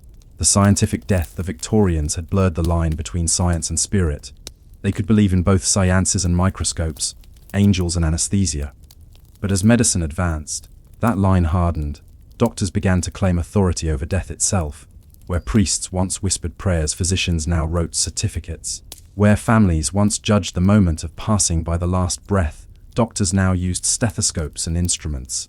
The new age of hospitals and hygiene pushed away the old intimacy of death. The body became an object of study rather than reverence, something to be managed, not mourned. The disappearance of mourning. The early 20th century brought a series of catastrophes that no etiquette book could contain. The Great War, the influenza pandemic of 1918, the Second World War. Each wave of mass death broke the fragile structure of Victorian ritual. There were too many bodies, too many telegrams, too few coffins. Black crepe and long mourning were abandoned, not by choice but by necessity. Factories needed workers, armies needed soldiers, cities needed to move forward. And so, grief became private. The rules of mourning, once printed in handbooks and observed like sacred law, dissolved into silence. The practical revolution in America, the 1920s and 1930s, saw the rise of the Memorial Park Cemetery. Vast lawns without headstones, designed to look serene rather than sorrowful. Families were encouraged to think of these as gardens of memory, not graveyards. It was a new aesthetic of optimism, death without darkness. Funerals, too, changed tone. They became celebrations of life, brief and polite. The black veils disappeared. The etiquette of mourning turned into the etiquette of moving on. Even sympathy cards evolved. The thick black border of Victorian stationery thinned to a delicate grey line. Words of condolence became gentler, less formal, thinking of you, rather than in deepest mourning. The world no longer wanted to dwell in grief. It wanted to manage it, like everything else. The shift in faith, Victorian spirituality had embraced the supernatural, ghosts, mediums, signs from the beyond. But modernity replaced those with psychology. The soul was replaced by the subconscious. The say-ain'ts table gave way to the therapist's couch. Where Victorians once sought to speak with the dead, we now speak about them, in journals, support groups, or private reflection. It is not that faith vanished, but that it retreated into quiet corners. Heaven remained, but conversation with it became metaphor. The afterlife grew distant, a concept, not a presence. The new silence in the mid-20th century, death became something rarely spoken of. Hospitals hid it behind screens. Families told children that grandpa had gone away. The funeral industry polished and professionalized everything. Bodies were restored with cosmetics, placed in gleaming caskets, surrounded by flowers and faint music. Mourning became tasteful, efficient, and emotionally contained. The Victorians had cried openly in public. We learned to do it quietly, in bathrooms or car rides home. Society began to treat grief as something to recover from, a problem to solve rather than a process to live through. What was lost in their obsession with ritual, the Victorians gave grief time. They gave it clothing, gestures, and space to breathe. Their mourning customs may seem excessive, but they made loss visible. When someone died, the world looked different. The black veil, the silent house, the covered mirror, all signaled that something sacred had been disturbed. Modern life, in contrast, hides the signs. We return to work in a few days. We wear colors again within the week. We scroll through condolences on screens and call it closure. We have efficiency, but we have lost ceremony, the threads that remain, and yet some of their habits linger, ghost-like, in our modern grief. We light candles, we keep photographs, we wear black, we save a lock of hair, a wedding ring, a final text message, even digital memorials, Facebook pages that remain long after someone has died, echo the Victorian impulse to keep the dead present. Our technology is new, but the sentiment is ancient, a refusal to let go completely. The psychology of memory, modern psychology, for all its progress, often rediscovers what the Victorians already practiced intuitively. Grief, it turns out, is not something we finish. It is something we integrate, an ongoing relationship with absence. Queen Victoria, sitting beside Albert's empty chair for 40 years, may seem extreme, but in her own way she was doing what humans still do, building a life around loss. We no longer wear black for years, but we keep anniversaries. We no longer frame post-mortem photos, but we scroll through old pictures when we miss someone. Our ways are quieter, but the yearning is the same. The return of death to life in recent decades, a quiet revival has begun. The death-positive movement, led by historians, artists, and morticians, encourages people to talk openly about dying again, to plan funerals that reflect the person, not the product, to see mourning not as morbid but as mindful.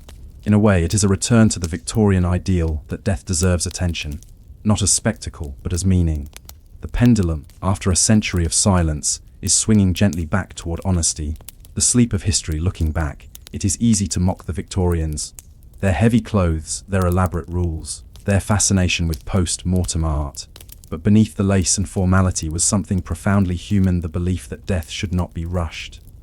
That memory needs texture. That love deserves form. Their black fabrics and jet beads were not morbid. They were reverent. A way to hold on to what could no longer be touched. And perhaps, in our own hurried age, we might envy them that patience, the courage to let grief unfold slowly, like dusk. Epilogue, the gentle continuum. Every age must invent its own way of loving the dead. The Victorians turned mourning into beauty. We have turned it into privacy. But in both there is tenderness, an acknowledgement that love does not stop when the heart does. Somewhere, perhaps, in an attic or museum drawer, a locket still rests, a curl of hair sealed beneath glass, untouched by time. And someone standing before it might think not of strangeness, but of care. The world changes, but the impulse to remember never dies. It only changes its clothes. You awaken in your imagination to a London morning in the year 1852. There is no sunrise, only a dense, yellow-grey fog that presses against the window pane and seeps beneath the door. It smells faintly of coal and damp wool. You light a candle, though it will do little. The flame burns a strange shade of blue, struggling against the weight of the air. Outside, the city stirs, slowly, reluctantly, as if it too has learned that breathing is an effort. This was the world's greatest capital, the seat of an empire that stretched across continents. And yet it was dying quietly every day from its own success. The breath of Empire London in the mid-19th century was a city built on coal, not just warmed by it, but made of it. The factories of Southwark, the ships of the Thames, the kitchens of Mayfair, the tenements of Whitechapel, all burned coal, all day and all night. By dawn, the city exhaled its poison. The air was thick with soot so fine that it drifted indoors, settling on curtains, food, and lungs alike. Laundry dried black. The walls inside homes turned grey within months. Even on clear days, a faint haze lingered, what Londoners simply called the fog. It was not truly fog at all, but a mixture of smoke, dust, and moisture, a chemical cloud born of empire. To breathe London's air was to inhale the cost of modern progress. The smell of civilization visitors often noticed it first. That smell. The travel writer Hippolyte Taine described it as the odor of damp straw, soot, and human sweat.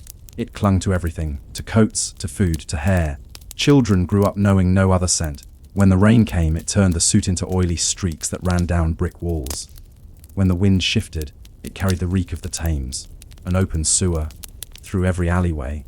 And yet, Londoners carried on. They swept, scrubbed, and whitewashed. They kept lace curtains as a small act of defiance against the grime. Even the wealthiest homes fought a losing battle. Servants dusted for hours each morning. By afternoon, the soot had returned.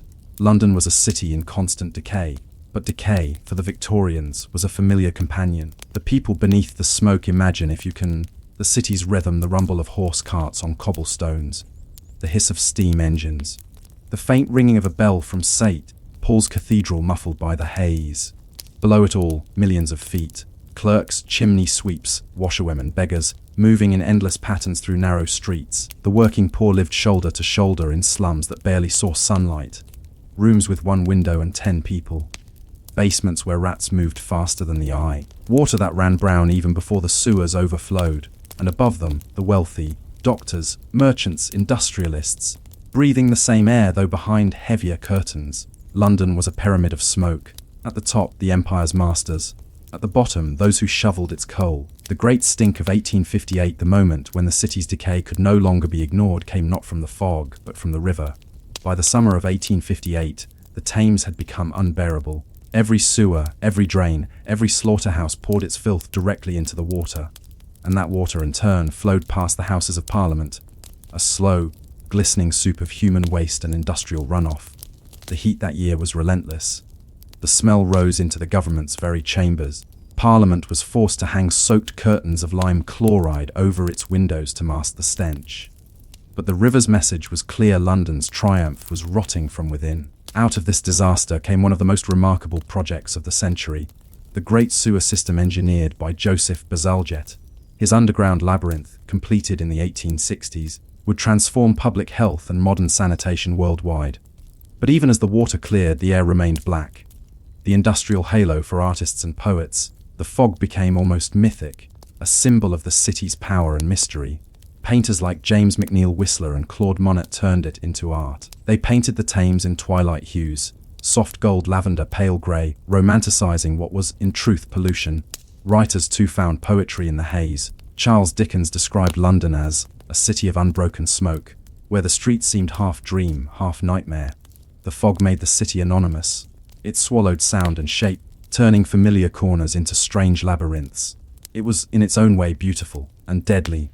The quiet told doctors began to notice what the fog left behind: lungs that never cleared, coughs that never stopped. Infant mortality in industrial neighborhoods was staggering. Factory workers rarely lived past 40. When the smog thickened, as it often did in winter, deaths spiked overnight. The poor called it the killing air. And yet, the cause was invisible enough to ignore. No one thought of air as something that could be poisoned. Only in hindsight do the numbers reveal the truth. Tens of thousands died each year from respiratory disease in London alone. Progress, it seemed, came with a breathless cost. The glow of gaslight, despite it all, London at night shimmered. Gas lamps, newly installed along the major roads, cast halos of yellow light through the haze. Shadows stretched and shifted with every gust of wind. The fog diffused the light, turning the city into a blur of movement. Cab wheels, umbrellas, faint laughter from unseen windows. There was danger in that beauty. Pickpockets moved like ghosts. Carriages collided. Even policemen carried lanterns close to their faces so others could see them coming. To walk home at night was to walk inside a painting. Impressionist, dim and perilous. Still, people did. They always did. The machinery of Empire London's filth was not only tolerated, it was a byproduct of ambition. Every factory belching smoke was also producing cloth, steel, ships, and weapons. The goods that fueled an empire spanning India, Africa, and the Pacific. Coal dust on a London street was, in a way, the scent of imperial reach. The city's wealth was enormous, its population swelling past 2 million by mid-century. Each ton of soot that fell upon the city marked another expansion of industry, another railway completed, another colony conquered. And so the smoke became a symbol of power. When foreign visitors complained of it, proud Londoners often replied, "That's the smell of money." It was not until the 20th century that anyone truly questioned whether money should have a smell at all. The fog that changed everything, the worst came later, after Queen Victoria's death, in December of 1952. A fog descended that was unlike anything before or since. For 5 days, the great smog of London choked the city. Visibility dropped to less than 3 feet. Buses stopped mid-road. Ambulances could not move. Theatres cancelled performances because the haze crept into the seats. When it finally lifted, over 12,000 people were dead. It was not a natural fog. It was the culmination of a century of smoke. The empire's long exhalation catching up with itself. That disaster would finally bring reform, leading to the Clean Air Act of 1956. But the story began 100 years earlier, in the daily breath of millions, quietly poisoning themselves for the sake of progress. The weight of ordinary air. It is easy to imagine history as battles, kings' inventions. But more often, history is simply the air people breathe. London's fog was not just weather, it was a social force, shaping architecture, fashion, medicine, and art. Women wore veils to keep soot off their faces. Men polished shoes twice a day.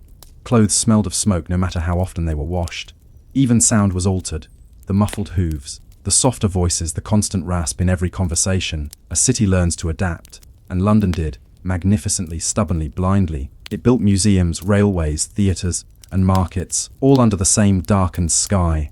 The fog was both its curse and its crown. The invisible empire. If you had stood on Westminster Bridge in 1850, you might have seen, on a rare clear day, the outlines of greatness, St. Paul's Dome, the masts along the river, the endless roofs of the East End. But most days, you saw only grey. The empire's heart was invisible, beating beneath a shroud of its own making. It is a fitting metaphor for the age, a civilization certain of its destiny, but blind to the cost. The empire of dust would endure for decades more, its monuments darkened, its skies unbreathable. And yet, life went on. Markets opened, bells rang, lovers walked hand in hand through the fog. Progress, it seemed, was always a matter of learning to live inside the haze. In the narrow streets of London, the fog was not a curtain, it was a substance. It wrapped itself around lampposts, seeped through cracks in windows, and sank into the folds of clothing. By morning, every surface felt damp. By night, even the stars disappeared. This was where London truly lived, in the endless hum of carts, the shouts of hawkers, and the quiet, resigned coughs of its citizens. The air they ate for most Londoners. The day began with smoke already in their lungs. A maid lighting the kitchen stove would stir a cloud of ash into the room. The baker's boy, delivering loaves before dawn, breathed in soot as thick as flour, and every breakfast, whether in a slum or a townhouse, carried a faint taste of coal. Even food was coloured by the air. Milk spoiled faster. Bread turned grey at the edges.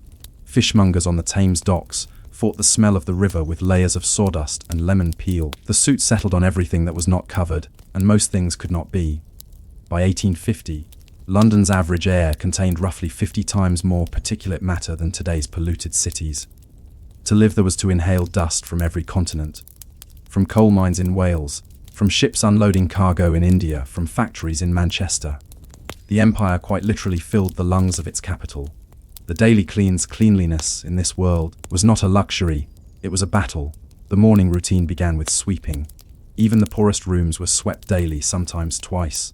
Soot clung to hair, to curtains, to every uneven brick. Women wiped their windowsills with damp cloths to catch the fine black powder before it spread further. Men carried handkerchiefs, not as a mark of manners but of survival. In homes with servants, a new class of workers emerged: the daily girl, hired only to dust and wash away the soot. It was endless work, the kind that vanished by evening and began again by dawn. Laundry lines sagged with clothes turned dingy grey. Soap and starch became some of the most profitable goods in the empire. Cleanliness was not purity, it was defiance, a way of pretending the city had not yet won. The sound of labour if you stood in one of London's great markets, Covent Garden, Spitalfields, or Smithfield. You would hear a music of work, the metallic scrape of carts unloading vegetables, the soft whinny of horses' noses dusted white with soot, the rhythmic chant of vendors, apples! Fine apples! Penny the lot. Every sound was slightly muted, absorbed by the fog.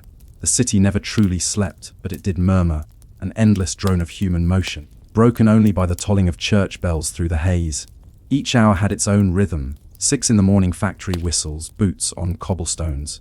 Noon, church bells, carriage wheels, the faint echo of market laughter. Nightfall, the creak of shutters, footsteps dissolving into mist. Life in London was mechanical and musical, all at once. The poor beneath the pavement, beneath that rhythm lay another world, darker, quieter, and far more crowded. In the poorest districts, Whitechapel, St. Giles, Bethnal Green, families lived underground, in what were called cellar dwellings.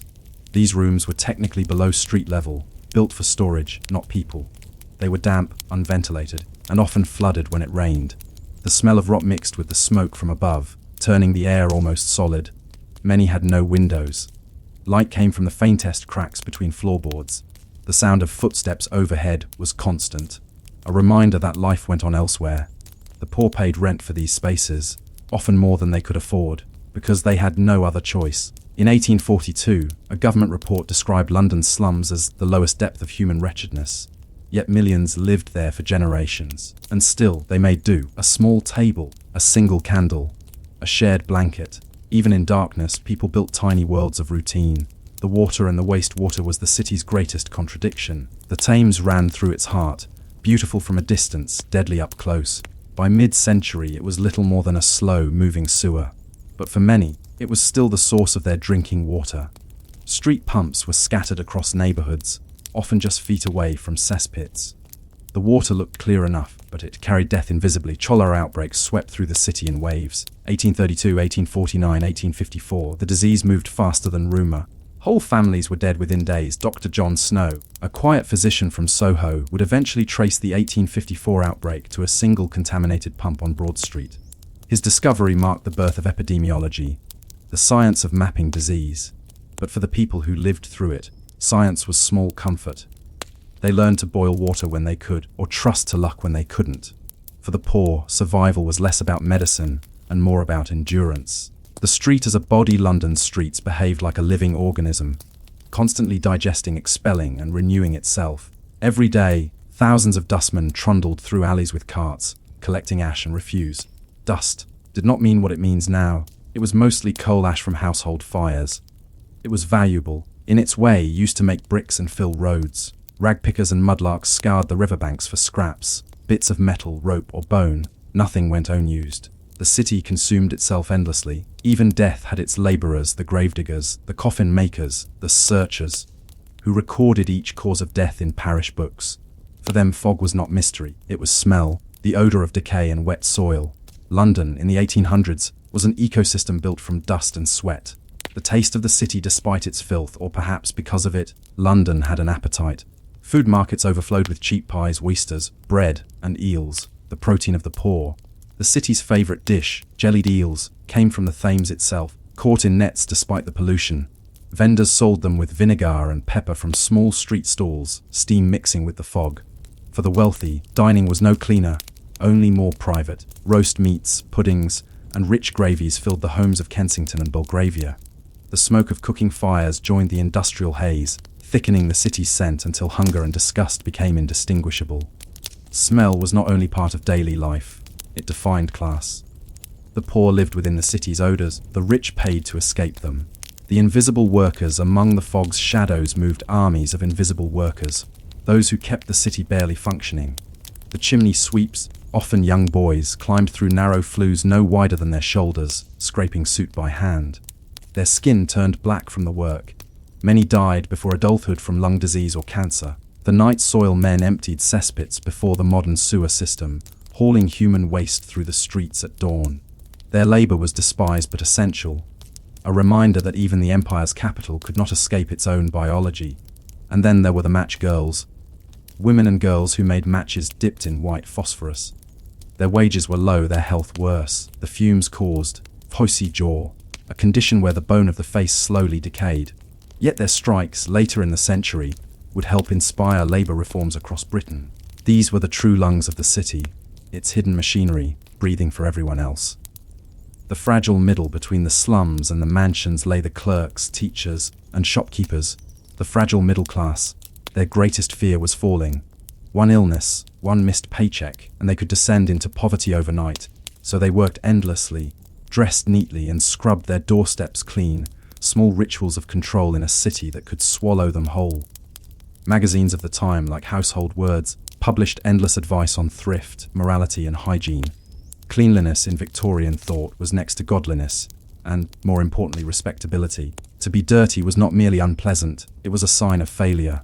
The empire demanded order, and even its citizens' laundry was part of the performance. The smog inside by evening. When the fog grew thickest, people shut their doors and tried to keep the smoke out. It never truly worked. Candles flickered low, fires smoked backward down chimneys. Even in bed, people coughed themselves to sleep.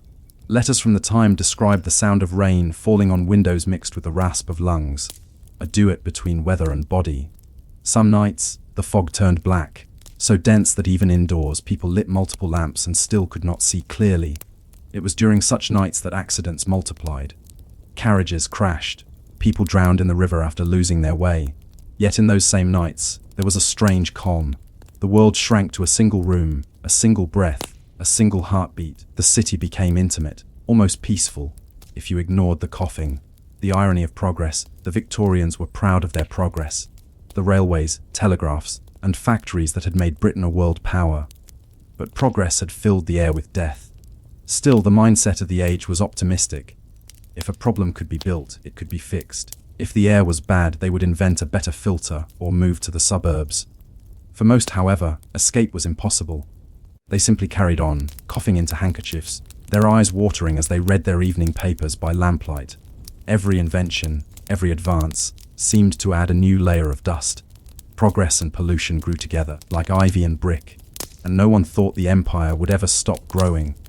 The breath that binds even now, the story of London's smog lingers in our collective air. Its ghosts live on in the word smoke, in the idea of a city that hums through exhaustion. Every great metropolis since New York, Shanghai, Delhi has inherited something from that fog, a sense that ambition always leaves a trace in the lungs. The Victorians didn't know the chemistry, but they knew the feeling. That heaviness at dawn, that suit on the pillow, that strange taste of industry in the back of the throat. It was, in their minds, simply the price of civilization. And yet, when the fog finally lifted, truly lifted, in the mid-20th century, the silence it left behind was unsettling. For a century, Londoners had measured life by how thick the haze was. When the air cleared, they could finally see what they had built, and what it had cost. The smog had become so normal that Londoners no longer questioned it. It was simply the city's mood, its weather, its smell, its identity. But by the early 20th century, the fog began to turn against its makers. It no longer merely dulled the air, it poisoned it. It no longer painted the skyline gold, it painted the hospitals grey. And at last, people began to ask, was this progress, or a slow kind of suicide? The century turns at the dawn of the 1900s. London was the heart of the world, wealthy, restless, and crowded. The empire's ships filled the Thames, bringing tea from Ceylon, cotton from India, timber from Canada, and coal from everywhere. But the city's skies were darker than ever. Visitors described London not by its monuments, but by its colour: brownish, yellow, green, grey. Every windowpane held a thin film of soot. Every face seemed pale from lack of sunlight. Photographers of the era struggled to capture outdoor scenes. The fog made exposures impossible, and so the visual memory of London became interior. Parlours, studies, lamps, firesides. The world outside was simply too dim to see. The 19th century had made London powerful. The 20th would make it sick. The air becomes a question for the first time in history. Doctors began to speak not only of disease, but of environment. By 1905, medical journals listed fog-related bronchitis as a recognized cause of death. Factories were mapped by smoke density. The phrase public health began to mean something more than sanitation. It meant air, space, and light. Still, reform came slowly. The coal industry was too profitable, and coal too familiar. Politicians spoke of smoke abatement, but rarely acted. There were proposals for taller chimneys, for smoke eaters, for cleaner burning, all half measures. No one wanted to admit the problem was civilization itself. The smog was not a malfunction. It was the natural exhaust of modernity. The colors of death in winter. The fog could turn almost solid. It rolled down from the sky like wet wool, muffling sound and swallowing sight. People described walking through it as moving through oil. Thick, greasy, choking. There were colors: 2p, soot green when coal mixed with moisture, amber, yellow when gaslights flickered through it, soot, black when it settled after days without wind. Horses stumbled and died in the streets. Trains stopped mid-journey. People lost their way within feet of their own homes. Londoners carried small cloth masks soaked in vinegar, a crude attempt at filtration. But there was no true defense. The air itself had turned hostile. The first alarm bells, it was the children who suffered most. Hospitals recorded thousands of cases of fog pneumonia. Entire wards filled during bad weather, only to empty when the air cleared. In 1909, a London newspaper reported that a single day of fog increases the city's death rate by 700. The story made little impact. The fog was, after all, as ordinary as rain. Even as motorcars replaced horses, the pollution persisted, only now with new ingredients: lead, benzene, and diesel fumes joining the coal smoke. The empire's lungs were modernizing, but its breath was still poison. The Great Smog returns, and then came December 1952. No single event better captured the end of London's smoky age than those 5 days of darkness. A high-pressure system settled over southern England, trapping cold air at ground level. The city's coal fires, over 1 million of them, released smoke that had nowhere to go. It condensed into the fog, turning it thick as cloth. Buses stopped. Cars crashed. People walked with their hands on the walls to find their way. Theatres closed, their audiences coughing in the aisles. Hospitals overflowed. Morgues filled. In the weeks that followed, over 12,000 Londoners died, more than any plague in modern memory. For the first time, death wore no disguise. It came in through the open window, and it smelled of home. The birth of clean air, the tragedy forced Parliament to act. In 1956, the Clean Air Act was passed, the first of its kind in the world. It restricted coal burning in homes and industries within city limits and encouraged a shift to cleaner fuels. Slowly, London began to change. By the 1960s, the yellow fogs that had haunted literature and art for centuries were gone. The sky, for the first time in living memory, turned blue. Children grew up able to see the full outline of St. Paul's dome from the street. It was a victory, not just for policy, but for breath itself. The strange silence of the sky. But when the smoke lifted, people found themselves strangely unsettled. For generations, fog had defined the rhythm of life. It softened sounds, blurred faces, and hid imperfections. Its absence made the city feel harshly visible. Writers who had grown up in the haze, their imagination trained on mystery, found the new clarity disorienting. "It feels indecent," one poet wrote, "to see so far." For the first time, Londoners could look at the city as it truly was: raw brick, grey river, endless sprawl. The romance of the fog was gone. What remained was reality, the legacy beneath the cobblestones. Yet even as the sky cleared, the dust remained, in the lungs of the elderly, in the blackened facades of buildings, in the cultural memory of an age built on coal. You can still see it today, if you look closely. The darker stone of Westminster Abbey, the weathered soot patterns on old statues, the grey-black patina that no cleaning ever fully removes. Every surface is a fossil of breath. Each flake of soot that settled on a windowsill once belonged to someone's fire, a moment of warmth in an otherwise cold and endless winter. The fog was deadly, but it was also intimate. It came from the same hearths that cooked meals and boiled tea. In a way, London's smog was the collective exhale of 1 million homes.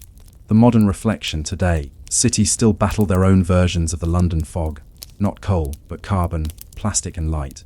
We speak of emissions and particulate matter, of ozone and climate change, but the story is the same. Each age must decide what price it is willing to pay for progress. The Victorians paid in breath, we pay in heat. Both are invisible until it is too late, and just as they once believed the fog eternal, we too often believe the climate unchangeable. But history whispers otherwise. Nothing, not even the air, is beyond repair. If we choose to act before the world stops breathing, the return of beauty, it is tempting to see the old smog as pure tragedy, but it also gave London a strange and haunting beauty. It inspired artists, poets, and dreamers to capture what could barely be seen. The blurred outlines of Monet's Houses of Parliament, the ghostly lamplight of Dickens's streets, the atmospheric novels of Conan Doyle, where mystery itself seemed to rise from the fog. Even in darkness, people found ways to see, and perhaps that is the true legacy of London's smoky past. Not the poison, but the persistence. The will to make meaning in the murk. The final breath when the last great smog faded, the newspapers called it the death of the old London, and in a sense it was. The industrial age had ended. The empire was dissolving. The city, once the engine of the world, became simply a home again, smaller, quieter, more human. The air cleared, the lungs healed, the fog became memory.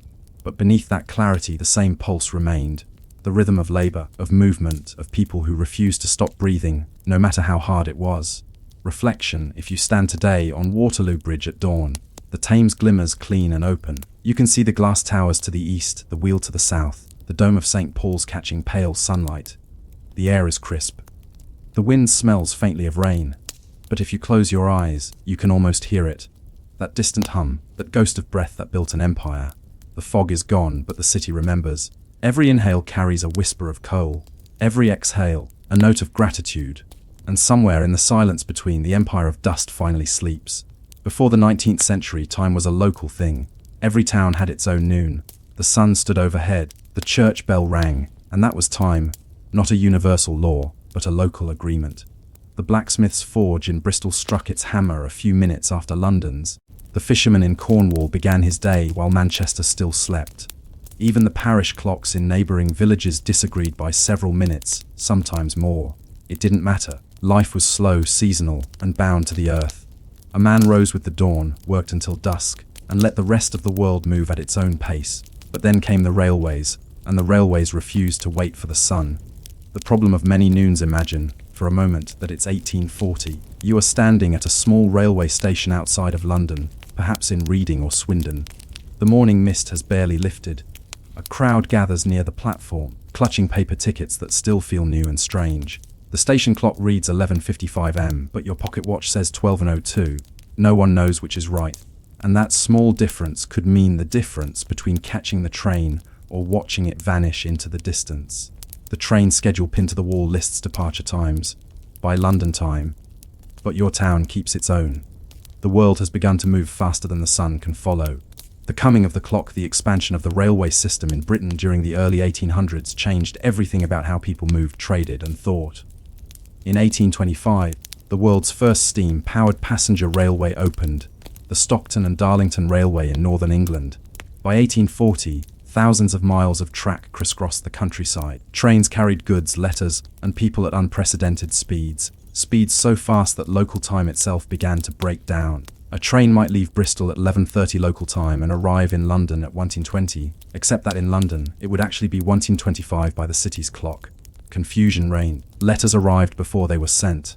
Accidents occurred because engineers disagreed on what 3:50 meant.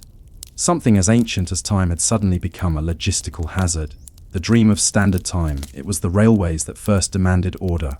The Great Western Railway, under the visionary engineer Isambard Kingdom Brunel, decided to adopt London time for all its operations as early as 1840. To the company's workers, this meant one thing: the time kept at the Royal Observatory in Greenwich. For centuries, the observatory had watched the heavens and charted the movement of stars for navigation. Now its astronomers found themselves responsible for something far stranger: synchronizing human life. By 1855, nearly all major railways in Britain had adopted Greenwich Mean Time (GMT), but the people had not. In towns and villages, church clocks still obeyed the local noon. Passengers complained that the trains were early or late, depending on which clock they trusted. The railways tried to explain, but the idea of a single national time felt unnatural, even arrogant. After all, who was Greenwich to tell the sun when to rise? The first coordinated nation as the railways spread, so did Greenwich time. Telegraph wires ran alongside the tracks, carrying not just messages but the ticking pulse of synchronization. Each morning, the Royal Observatory sent an electric signal through the network, marking the exact hour. Railway offices, post stations, and city clocks adjusted their dials accordingly. The effect was gradual but profound. By the 1860s, Britain had become the first country in history to live by a single mechanical heartbeat. The phrase railway time entered common use. first with suspicion, then with resignation. To the working class, it represented a new form of discipline: punctuality, factory shifts, schedules. To the middle class, it meant efficiency and order. To the philosophers and poets, it marked the end of something softer. The age when time belonged to the sun, not to man. Time as authority. There's a quiet melancholy in realizing that the hour of your life is no longer your own. The invention of standard time didn't just make trains safer, it made life measurable. Employers could now expect workers to arrive precisely on time. Schools began their lessons by the clock. Shops opened and closed according to national standards. A bell was no longer enough. Time had become absolute and visible. The proliferation of public clocks during the mid-19th century turned cities into ticking landscapes. Every tower, station, and courthouse boasted a great dial, shining like an eye over the streets below.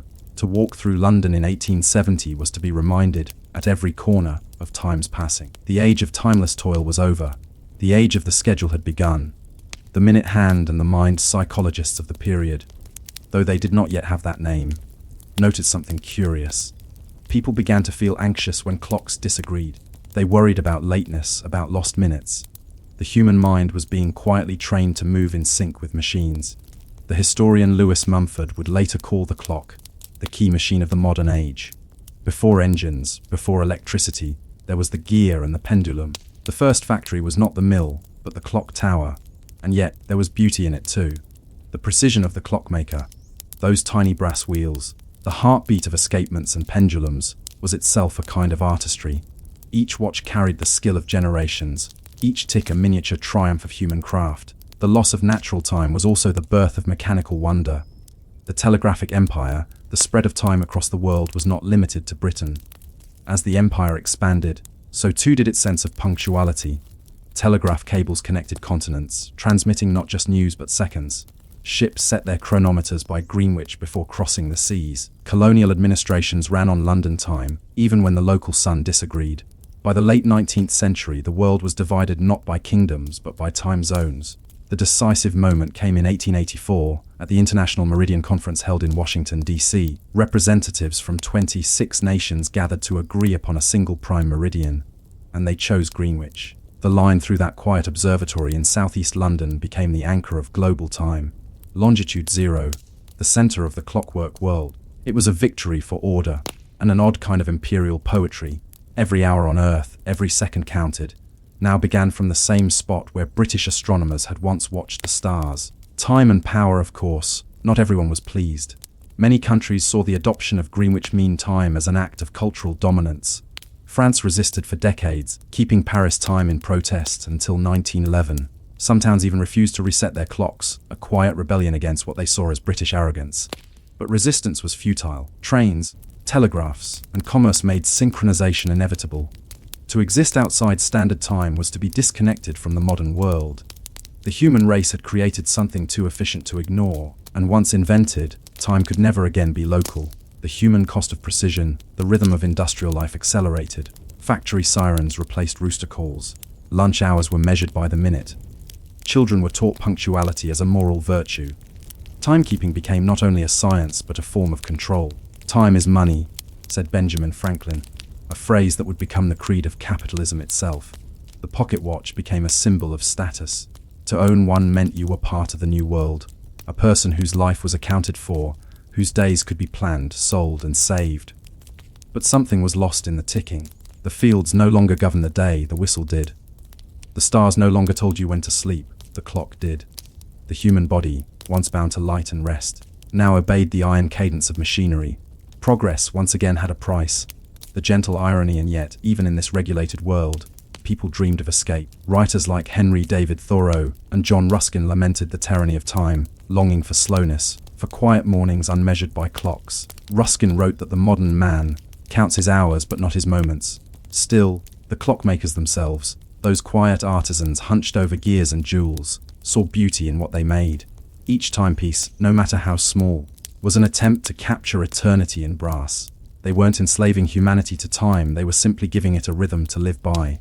The clockmaker's dream was not control. It was harmony, to make chaos tick.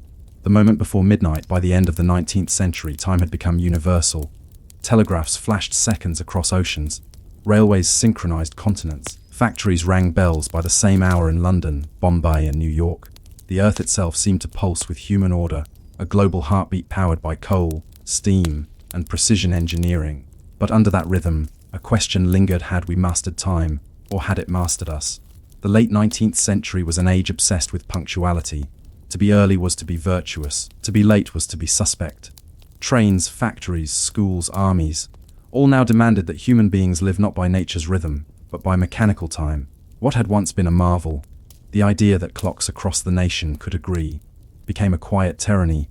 The same gears that drove progress now governed behavior. And from that order, the modern world was born. The new discipline of time. In the decades after Britain's railways standardized time, something strange began to happen to daily life. The rhythm of existence quickened. Work began at 9, lunch at 1, tea at 4. Factories rang bells to mark each phase of the day. Clerks synchronized their pocket watches by the office clock. Even church services began on the minute. A punctuality became not just polite but moral. The Victorians believed that self-control was godly. To waste time was to waste grace. A late worker was not merely inefficient, he was morally weak. School children were drilled in the habit of exact arrival. Men checked their watches compulsively. Women were expected to plan their domestic chores by the hour. The human being had become a cog in the clock it once created. Factories and the mechanization of life. The Industrial Revolution was already transforming the way people worked. The loom, the press, the engine, all ran on cycles of repetition. The introduction of standard time simply gave those cycles an official rhythm. In textile mills, workers entered the building at dawn, their steps echoing with the metallic clang of a starting bell. In the dim interior, hundreds of spindles turned in perfect synchrony. The sound was endless, a mechanical heartbeat. For 12 hours, the workers matched their motions to that rhythm. The loom dictated their pace, the overseer their rest. The day's worth was measured not in effort or artistry, but in minutes of productivity. The factory was a living clock, and each person inside was a gear. The birth of efficiency in the late 1800s, American engineer Frederick Winslow Taylor took this philosophy to its logical extreme. He called it scientific management, or as it became known, Taylorism. Taylor studied workers as if they were machines: how long each motion took, how much energy it required, how to reduce waste down to the second. He carried a stopwatch and timed every task. To him, efficiency was not cruelty, but progress. A way to make labor more predictable, more profitable, more perfect. But what he really measured was time itself. Taylor's stopwatch marked the moment when humanity stopped serving the day and began to serve the minute. Factory owners loved him. Workers despised him. For them, every second saved was a heartbeat lost. The age of the pocket watch. In this new world, the pocket watch became a kind of identity. Men carried them as proudly as titles. A watch said that you belonged to the modern world, that you were someone whose life had a schedule. For railway conductors, precision could mean life or death. For merchants, it meant profit. For the average worker, it meant respectability. Some of the most famous companies of the 19th century were not steelmakers or bankers, but watchmakers: Waltham, Elgin, Longines, Omega. Each timepiece was a mechanical promise that no matter how chaotic the world became, you could hold order in your hand. Time as currency, time is money. The phrase had existed for centuries, but only now did it become literal. By the 1880s, wages were calculated by the hour. Factories paid for labor in increments of 60 minutes. Railways billed for freight by the hour of delay. Hotels charged by the hour of stay. Time had become a measurable commodity, a new kind of wealth that could be spent, saved, or stolen. The industrial age had turned the invisible flow of time into the most valuable thing on earth. And with that change came a new kind of poverty, the poverty of leisure. To rest was to waste. To pause was to fall behind. The slower life of the past began to seem almost indecent. The tyranny of the schedule in cities, clocks multiplied. By 1900, London alone had over 5,000 public clocks. They ticked from towers, shops, and railway platforms, marking every second of every day. Schedules became the nervous system of civilization. Newspapers published train timetables alongside weather forecasts.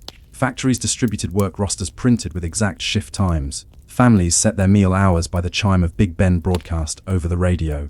The entire human world had synchronized, not to the stars, but to its own inventions. And yet, beneath this harmony, there was tension.